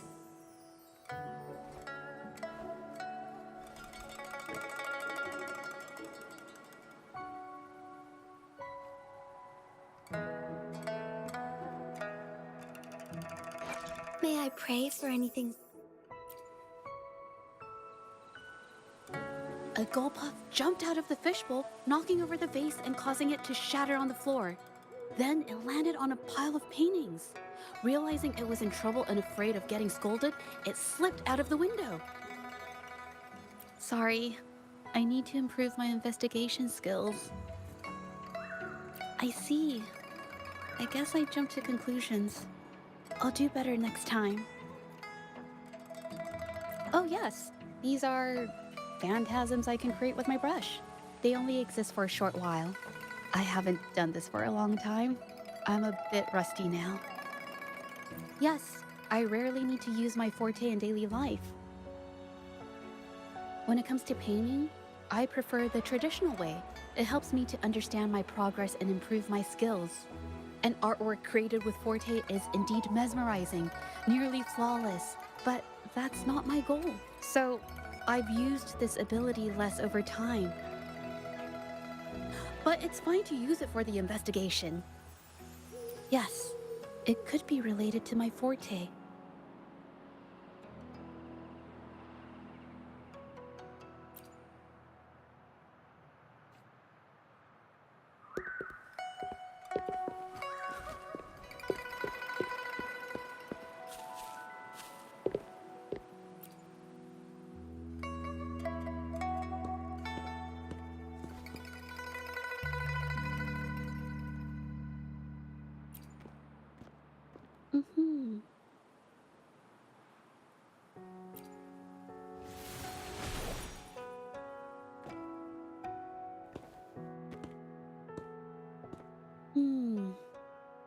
Someone broke into the studio looking for something, or trying to steal something.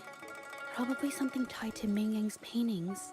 However, they were startled by something unexpected, and in their panic to escape through the window, collided with the cabinet, causing the vase to fall. This might be related to the Shangyun Art Exchange and Mingyang's breakdown.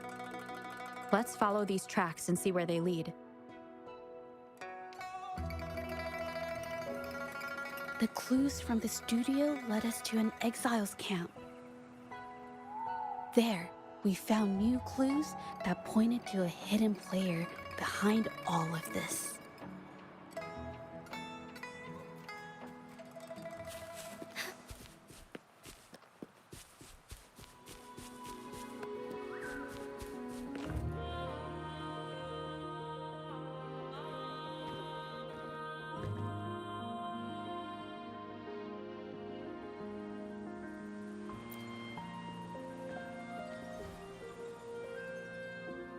The trolley is worn. Maybe it carried something very heavy.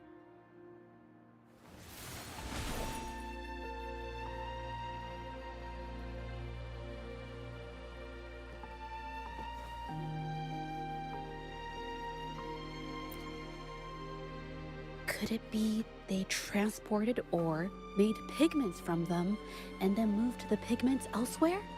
Could the buyers Mr. Shilang mentioned be the ones who stole the ore?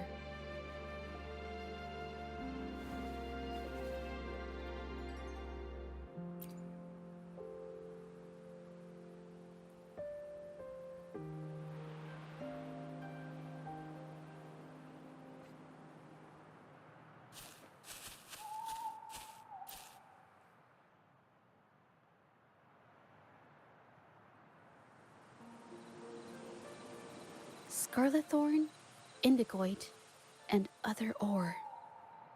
These match the raw materials for pigments listed on Mr. Shilang's transaction record. I took a look and noticed that these pigments were handcrafted from these specific ores. Standard pigments adhere well and last a long time, but these makeshift pigments smear with the slightest touch. They are similar. Did she buy these low-quality pigments from the exiles? But why did these people break into her studio?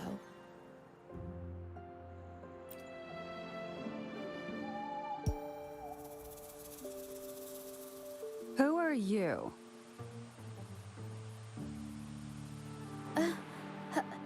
Hello. We are...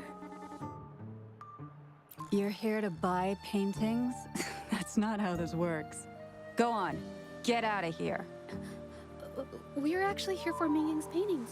She wasn't in her studio, so we thought we could ask around. Huh? Okay then. My bad. It's nothing, just wait for her here. When she leaves, it usually doesn't take long for her to return. Know her? We go way back. She's okay in our books, though she hasn't had the easiest run either. She helped us out a while back.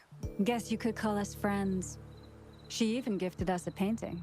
It's somewhere around here. Oh, here it is.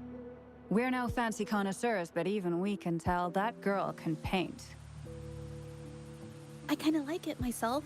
It's lively, bright, almost like you could touch the freedom and joy she felt painting it. Can't recall anything noteworthy.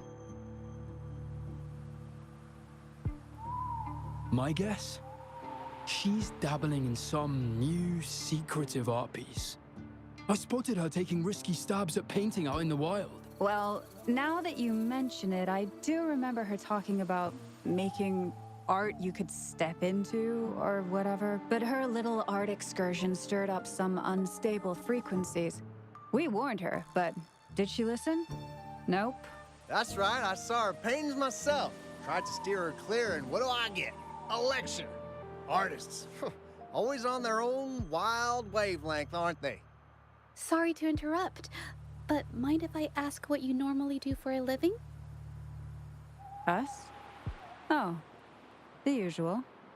A bit of hunting, some gigs here and there. Just the everyday grind. Oh, right. You reminded me. We do make and sell pigments, occasionally. Oh yeah, Ming Yan buys from us often. We give her the lowest price, just as friends do.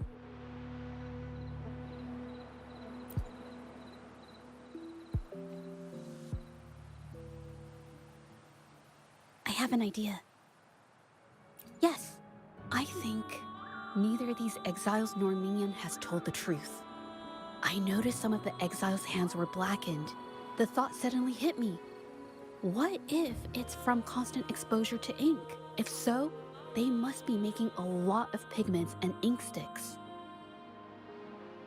The painting they showed us and the artworks in the studio, they all match what Mingyang described in her diary. Her diary shows us she had major mood swings, which really affected her art. All these strange things started happening after the Shenyun Art Exchange got involved. Good idea.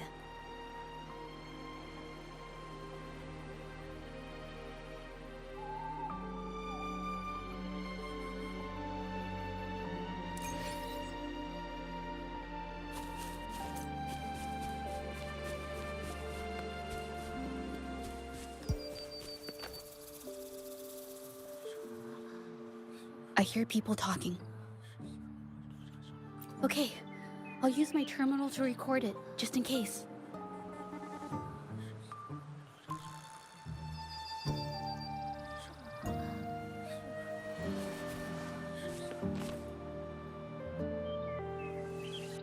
Oh, Mr. Beitzer stopped by again, grumbling about the delay in getting Mingyan's paintings to the Shanyuan Art Exchange. If Yin Feng hadn't pushed her, she wouldn't have gotten hurt. Now she can't even paint, and our order is gonna be late. Hey, watch yourself. I just did what I always do. She's been rebellious and a bit too smart for her own good lately. I just wanted her to keep her head down and work. Who knew she'd crack and cause that mess? Luckily, I slipped away, and the patrollers didn't suspect me. It's no big deal. I pinned it all on Mingyan, so we're in the clear. Someone was here earlier asking about her case. No patrollers, but do you think they could find out what we did? Doubtful. They might notice we're making pigments here, but that's it. It doesn't matter if they find out. We pose as exiles. And what doesn't an exile do? But we should be careful. Remember what Mr. Beitzer warned us about. Keep these things on the down low. And if anyone finds out, they can't be allowed to trace it back to the Shanyuan Art Exchange.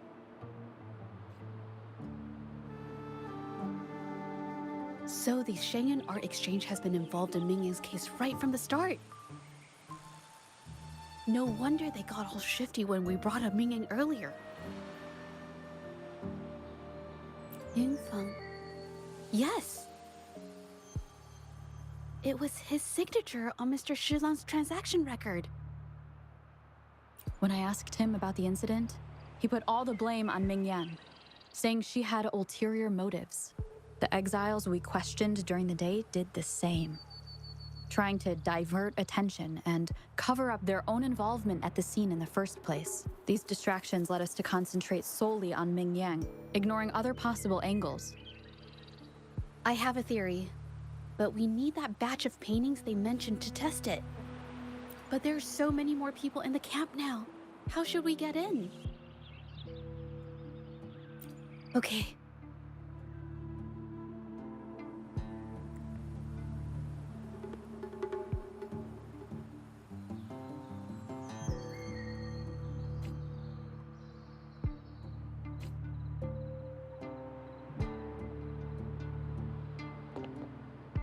This should do the trick.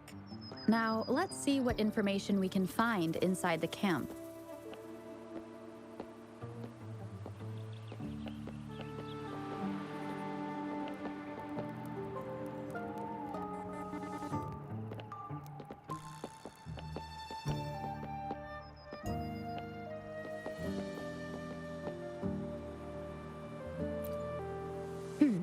And the next route should be... What are you looking at? This isn't for you to see. Go away! Shoo!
Never thought I'd get worn out from something this light.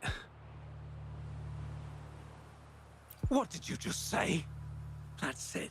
I'm heading to the northern warehouse right now. Wait till you see me carry 100 of those supplies. In one go!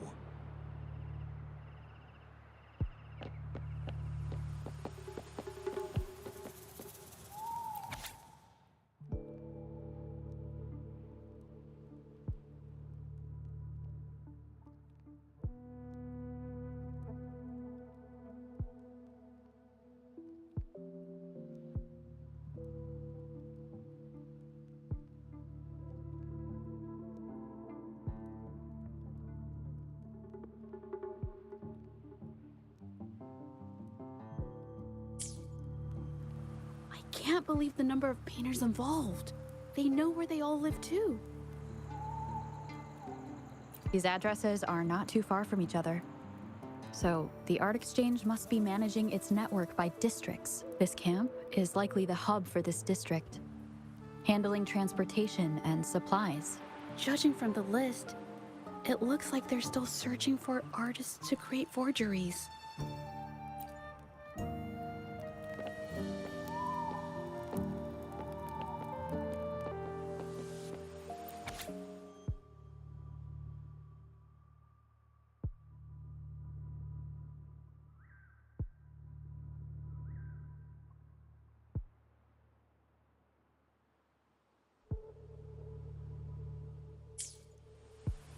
These paintings are all fakes. I don't remember the real ones circulating the market. How has this managed to be kept from the public for so long? They risk being exposed if they transport through ports. Not to mention the threats from the Shangyuan Art Exchange. We should look for more clues.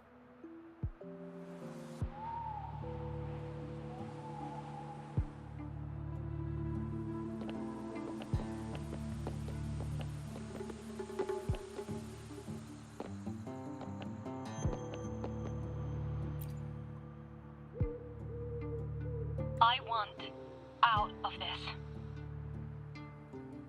Impossible. We've never had anyone quit from a deal. Besides, you've already taken the money. You can have the money back. Every penny of it. I just want out, please. I won't make it difficult for you. You think we'll let you go just like that after seeing our entire operation? You know what? Could work something out, but it'll come at a small fee. Gotta have insurance. What do you want? A dead person tells no tales.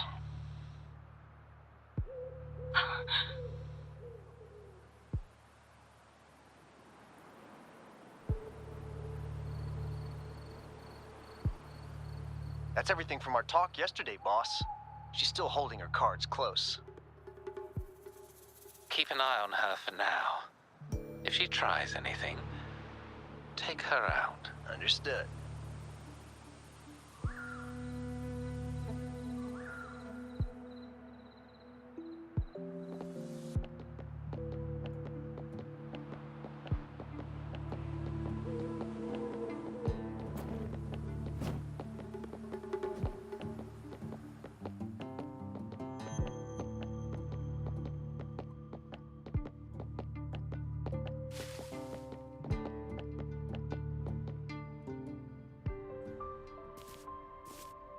This must be the warehouse they were talking about. There's still some leftover ink lying around. They're all from the list. This batch is all Serenity of Shehua Village. Ming Yang's work.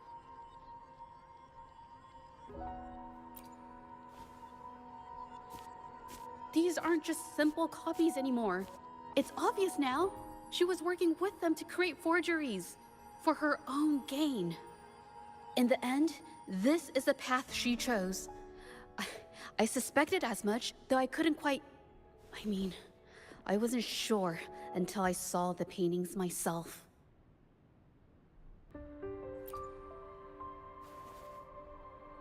Wait, this painting. It's the Serenity of Shehua Village original, not a copy. Shouldn't it be at the studio? Oh, I see it now. This was the painting they stole from the studio. These copies, they're almost identical to the original. But there are some details, subtle ones, that reflect the artist's quirks, not just their technique. The painter copied them well.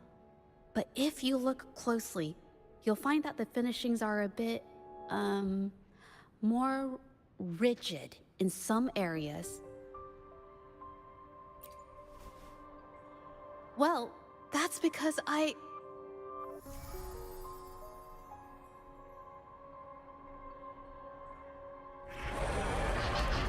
Look out!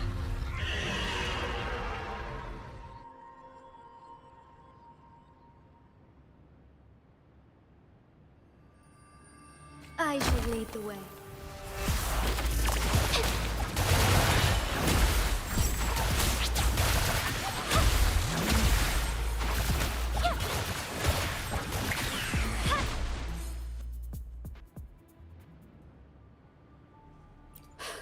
No. I'm just catching my breath. But where did these tacit discords come from? Her emotions cause the painting's frequencies to fluctuate, attracting the monsters. But she's not even here. It's just... I'm not really sure why her mood is, reacting to us. Maybe... Could it be because I'm here? She did see what I could do with my resonance ability once. Ever since I saw her diary, I've been wondering. Maybe it was seeing my ability that inspired her to start creating those phantasms. Maybe that's why she began to lose herself in her art. It seems like all those accumulated emotions just burst out whenever we get close to her or one of her paintings. It's all my fault. But... more exiles from the art exchange.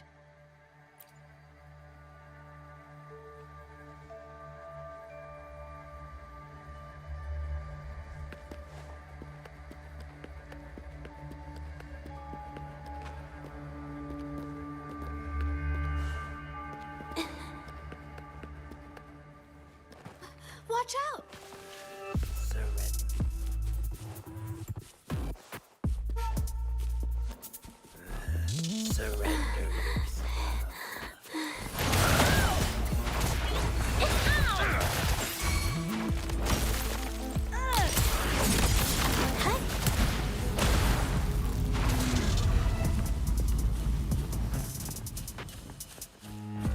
Burn you down!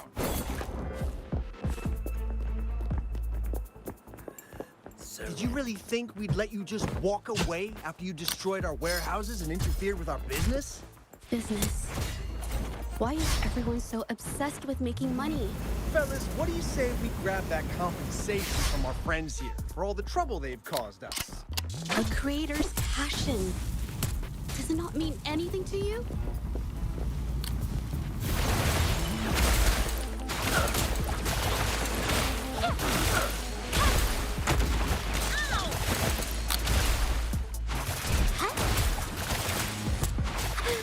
I'm so tired.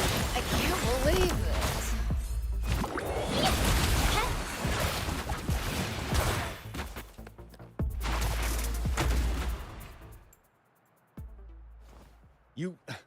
Who exactly are you people?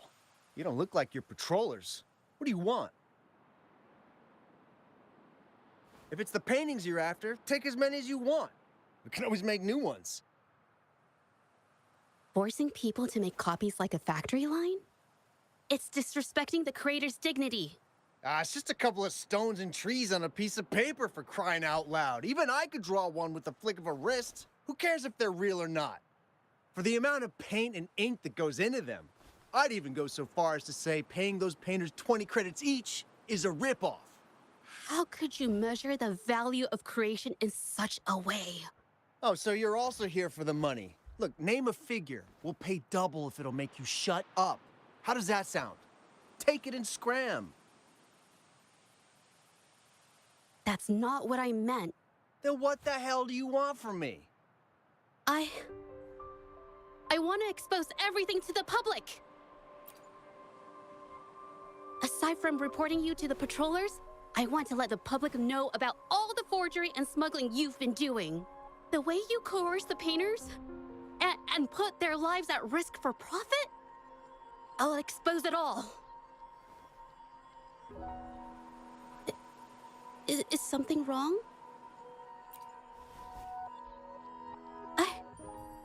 I can't remain silent about this any longer. This is the only way more people can learn about the truth. You better think this through. The Shanyuan Art Exchange is not a group you want to cross. I never painted for the Art Exchange's approval. If no one else dares to speak up, then I'll be the one to do it. First, we keep these guys on close watch. Then, we need to catch them off guard. And the best way to do that is...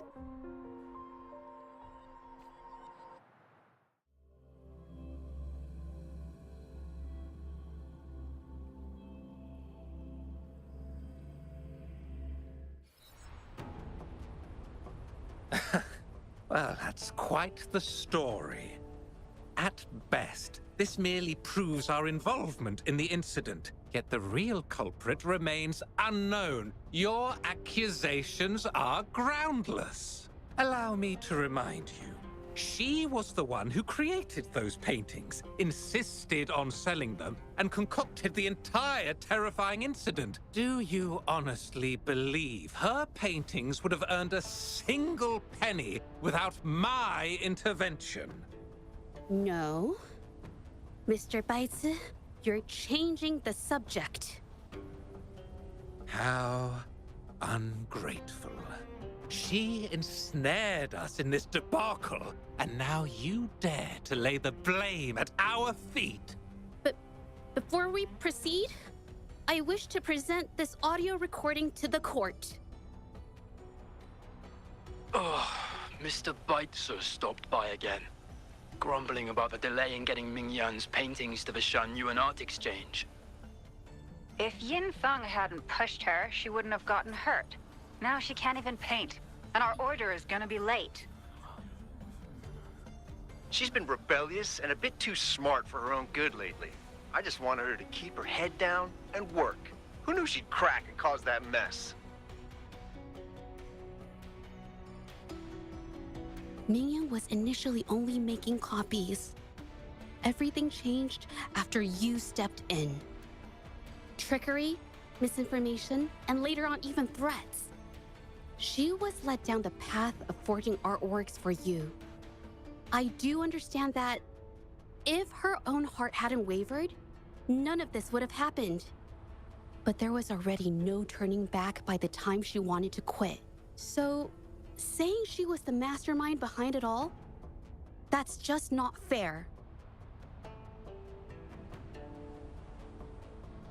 Even so, how is forgery a valid accusation? Nothing like that was mentioned in your recording, now was it? This evidence clearly shows that these paintings are no ordinary copies, but your way of making a profit. There's no such thing as real or fake paintings. You're not fooling anyone. For it to be forgery, there has to be another original artist. These paintings are all the work of Ming Yan. Even if she made dozens of identical copies, it wouldn't be considered forgery. Mr. Baitsu, do you recognize this painting?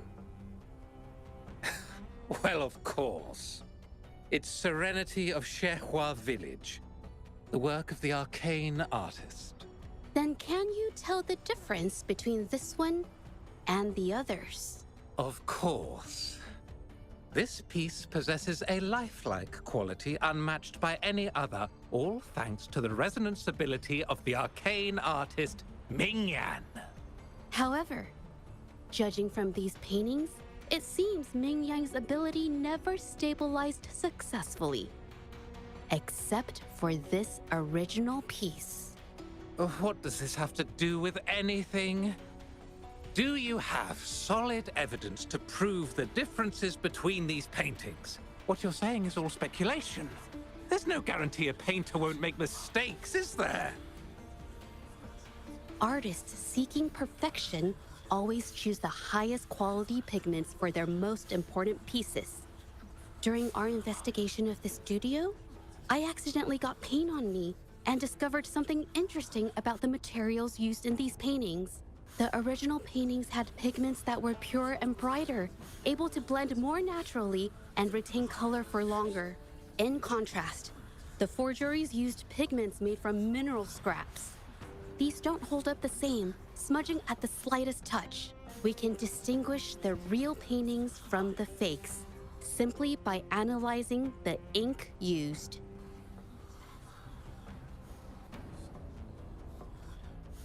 Doing so only proves the so-called original painting is created differently from the others. Are you implying that Mingyan is only allowed to use a single kind of pigment throughout her work? How is this supposed to prove that we are behind the forgeries?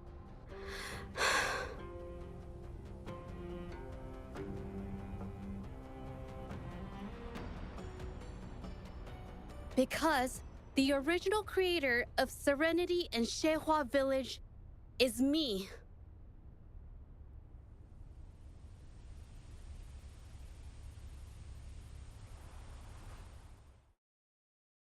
When I was a child, painting was the only way I could express myself freely. Everything I did and didn't understand, it all flowed through the tip of my paintbrush. All that I saw lived within my paintings. Whatever I thought, I painted into reality. This power to turn fantasies into reality gradually caught the interest of many. Tales of the arcane artist spread far and wide. I took great joy in my skills improving. However, I discovered, to my dismay, that my parents were using my creations to turn a quick profit. They were sold at unbelievable prices. Some sought beauty in enchanted worlds, using the paintings as a distraction from reality. Others resorted to hellish nightmares to inflict torment upon those they desire. My own abilities had led my paintings astray. They were being exploited, and everything was spiraling out of control. After I realized this, I began to fear holding a brush. I tried to paint without relying on my abilities, but my parents scolded me for it. They called anything painted without using my abilities worthless. After the family business fell apart, my parents vanished without a trace. They may have left behind a considerable mess, but freedom has also been returned to my brush. Shehua Village was my first stop upon arriving in Jinzhou alone. Waters and mountains rest by the pain. Valleys and peaks in the dream remain. Colors of vanity washed away. The painted world fades, forgotten today. A poem I wrote, inscribed on Serenity in Shehua Village. I know it's not that well written, but it's proof of my decision to stop everything I was doing. And that painting, well, it became the arcane artist's final piece of art. Ever since that day, paintings with special abilities gradually faded from everyone's minds. And I never used my abilities to paint again.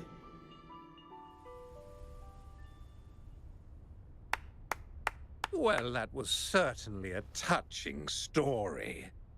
But I'm afraid your words alone won't be enough to prove you created this painting. Madame Juyao, to prove my statement, I request your permission to use and paint with one of these copies. Granted.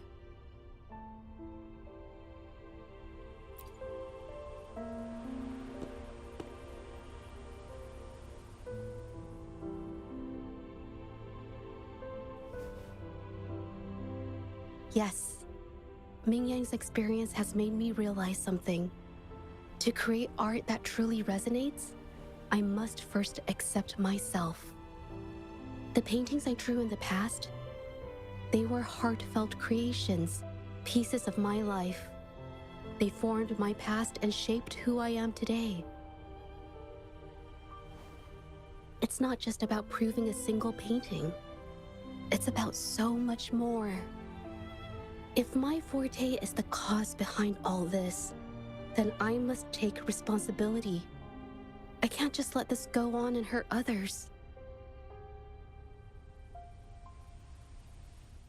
I mean, it's okay. It's just, I don't know, it just doesn't really seem that special to me. Maybe I just don't get it.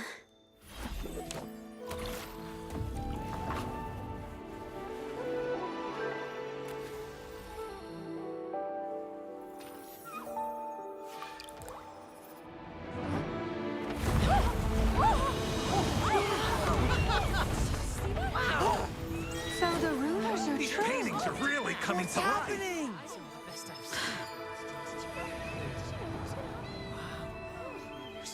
Why is the world inside this painting so distorted? Spectacle is born from the mind. This place must be a manifestation of Ming Yang's mind when she created it. Why? Wait, did you hear something? Jija? I painted it exactly like hers. That voice. Why is everyone still praising her work? It's all right. It's okay.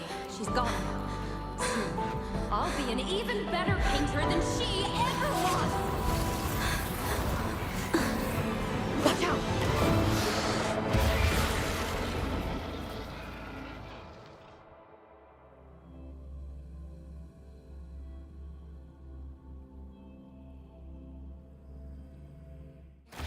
It's you!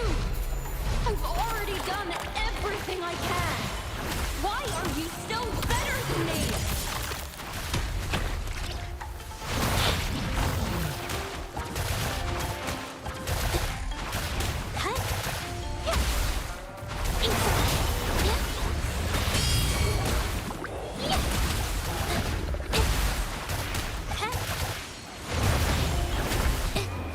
Art unveiled!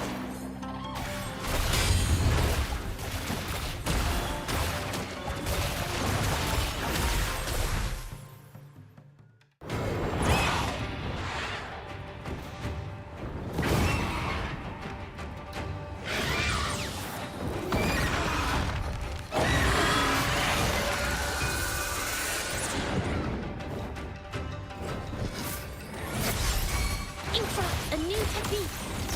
You would be lucky. If it weren't for your parents holding your hands, You'd never have what should be rightfully mine!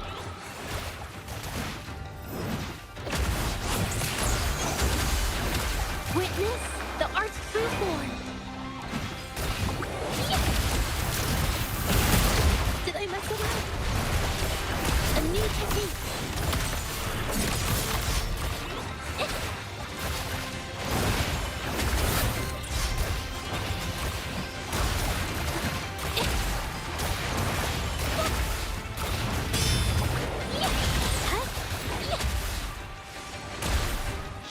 Capture the spark!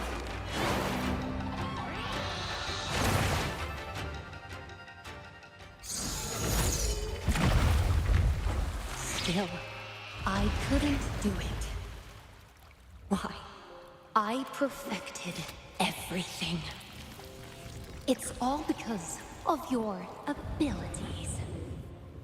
My abilities have nothing to do with it. You created masterpieces I wish came from me. Bold, free. I know our paintings have their differences, but the heart and soul we put into them are the same.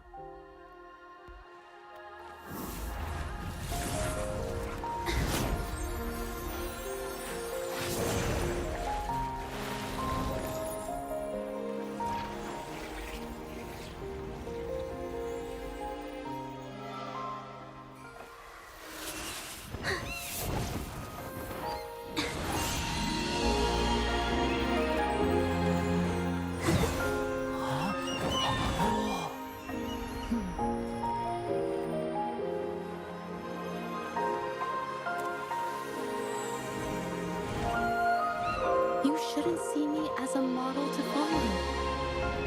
Only when you connect with your truest feelings can you create an exceptional piece of art.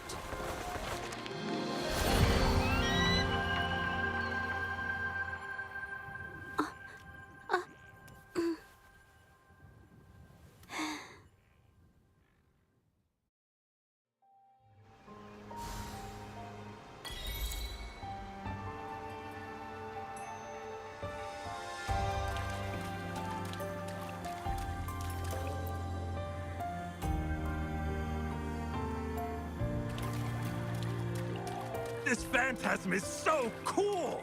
Too bad we won't ever see it again. So everything she said was true. I never imagined the Art Exchange could do such a thing. Tell me about it. I was even about to stand up for them. Ugh.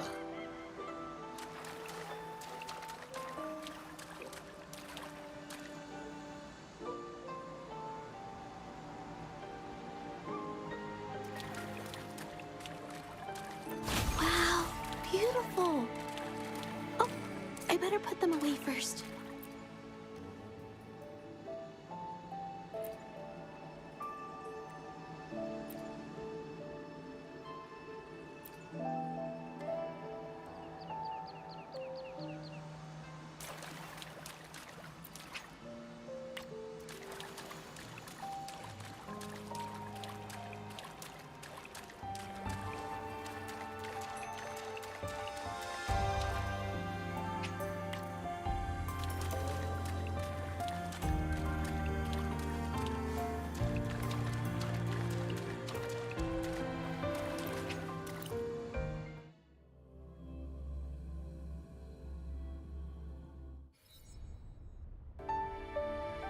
When I learned the truth, I was heartbroken. I believed that by sealing my forte, no one would get hurt because of my paintings. I never expected them to continue causing harm after all these years.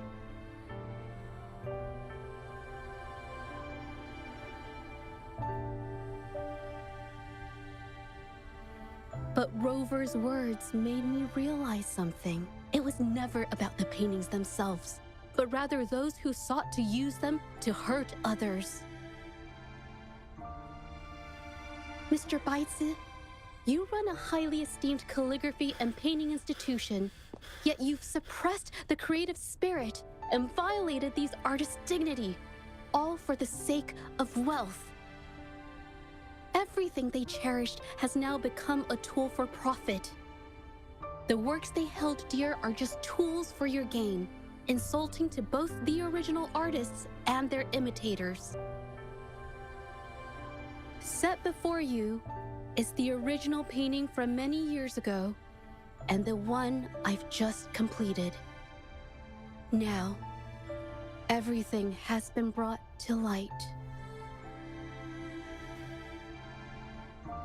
We received word from the Public Security Bureau 10 minutes ago that they have taken the exiles into custody and found the location where the paintings were hidden. Mr. Baitsu, do you have anything else to add to your defense?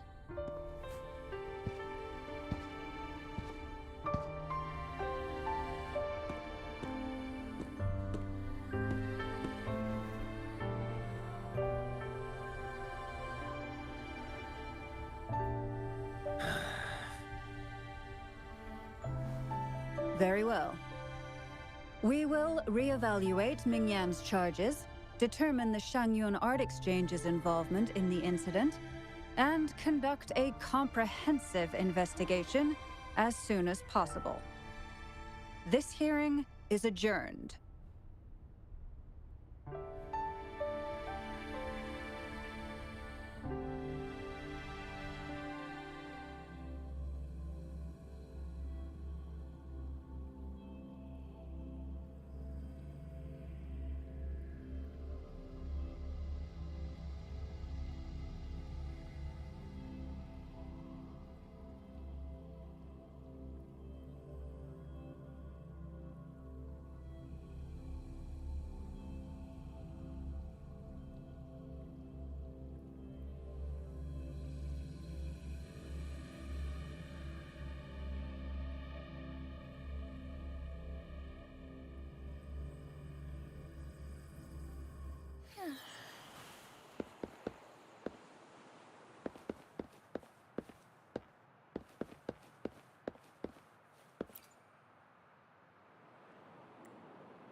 It's finally over.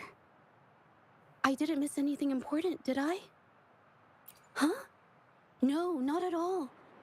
I was just coming up with things to say as I went. My palms were sweating the whole time. I definitely couldn't have done it if you weren't there with me. Thinking about the feeling when we were investigating the case together is what kept me calm during the trial. What I meant to say is, back then, everything I said felt right. Like I could just be myself around you. It felt so good to be that relaxed. Thank you for helping me through this. You helped me find the courage to believe in myself. Thanks to you, look at everything we accomplished. The Shenyun Art Exchange is undergoing investigation. It'll be the end of their businesses. And the painters they coerced are finally set free. Thank you. I haven't felt this happy in a long time. I want to pay Mingyang a visit. After all, she was involved in all of this, and I want to tell her everything. What do you think? My commission started with her, plus you and I solved the case together. Why don't you come with me? Is the commission over?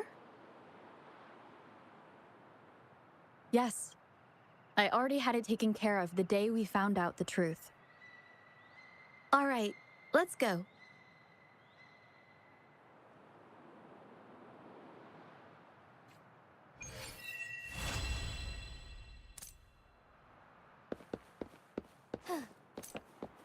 As far as the eye can see.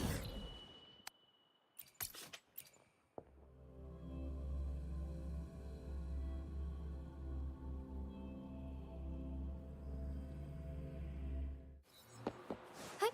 Onwards. Forgive me.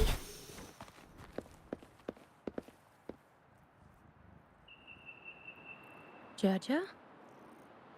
It's been a while. Your injuries. The researchers have taken good care of me. A chat won't hurt. And you must be the rover. I heard about everything you did. Thank you for freeing me from those nightmares. You know what, Jaja?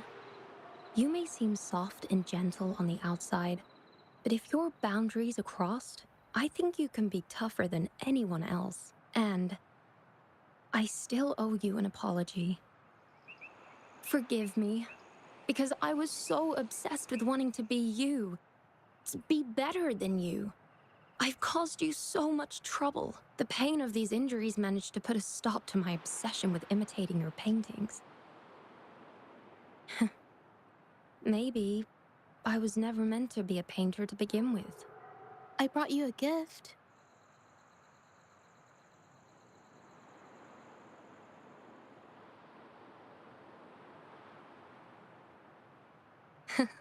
See?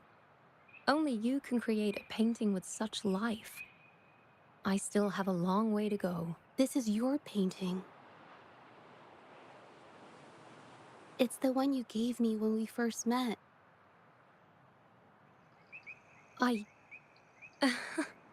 How ironic. I've been trying to imitate you for so many years that now I can't even tell my own paintings apart anymore. Your paintings were never inferior to mine.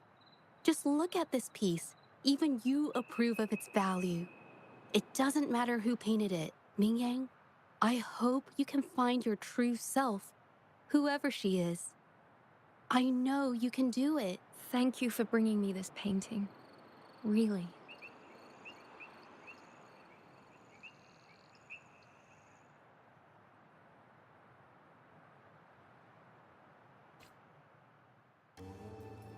I think it's safe to say she'll give it some thought. During the few times we met, she was always passionate about discussing art with me. I think that fire inside her won't just fade away. Come to think of it, the deep discussions we had and the painting duels back then felt like true friendship. So, seeing her in so much pain, I just had to help. I don't want Mingyang to lose hope and have someone who loves painting so much just disappear. To be honest, I didn't just see this case through to correct mistakes or help the artists. Deep down, I didn't want to let you down. I wanted to tell you this back at the mine, but the words just didn't come out right.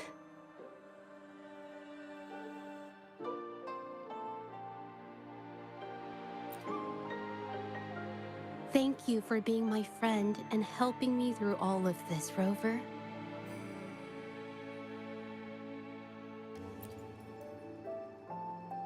While I have yet to uncover my past and who I am, every moment with you is a new and special memory. Thank you for your help, Juja. This experience has helped me understand you and the world a little better.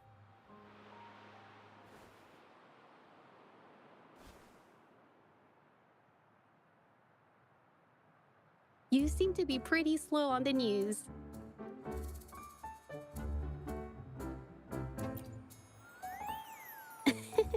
You've given me the courage to joke around.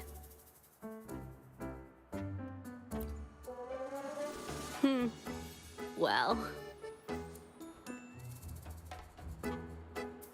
Let's take it slow for now.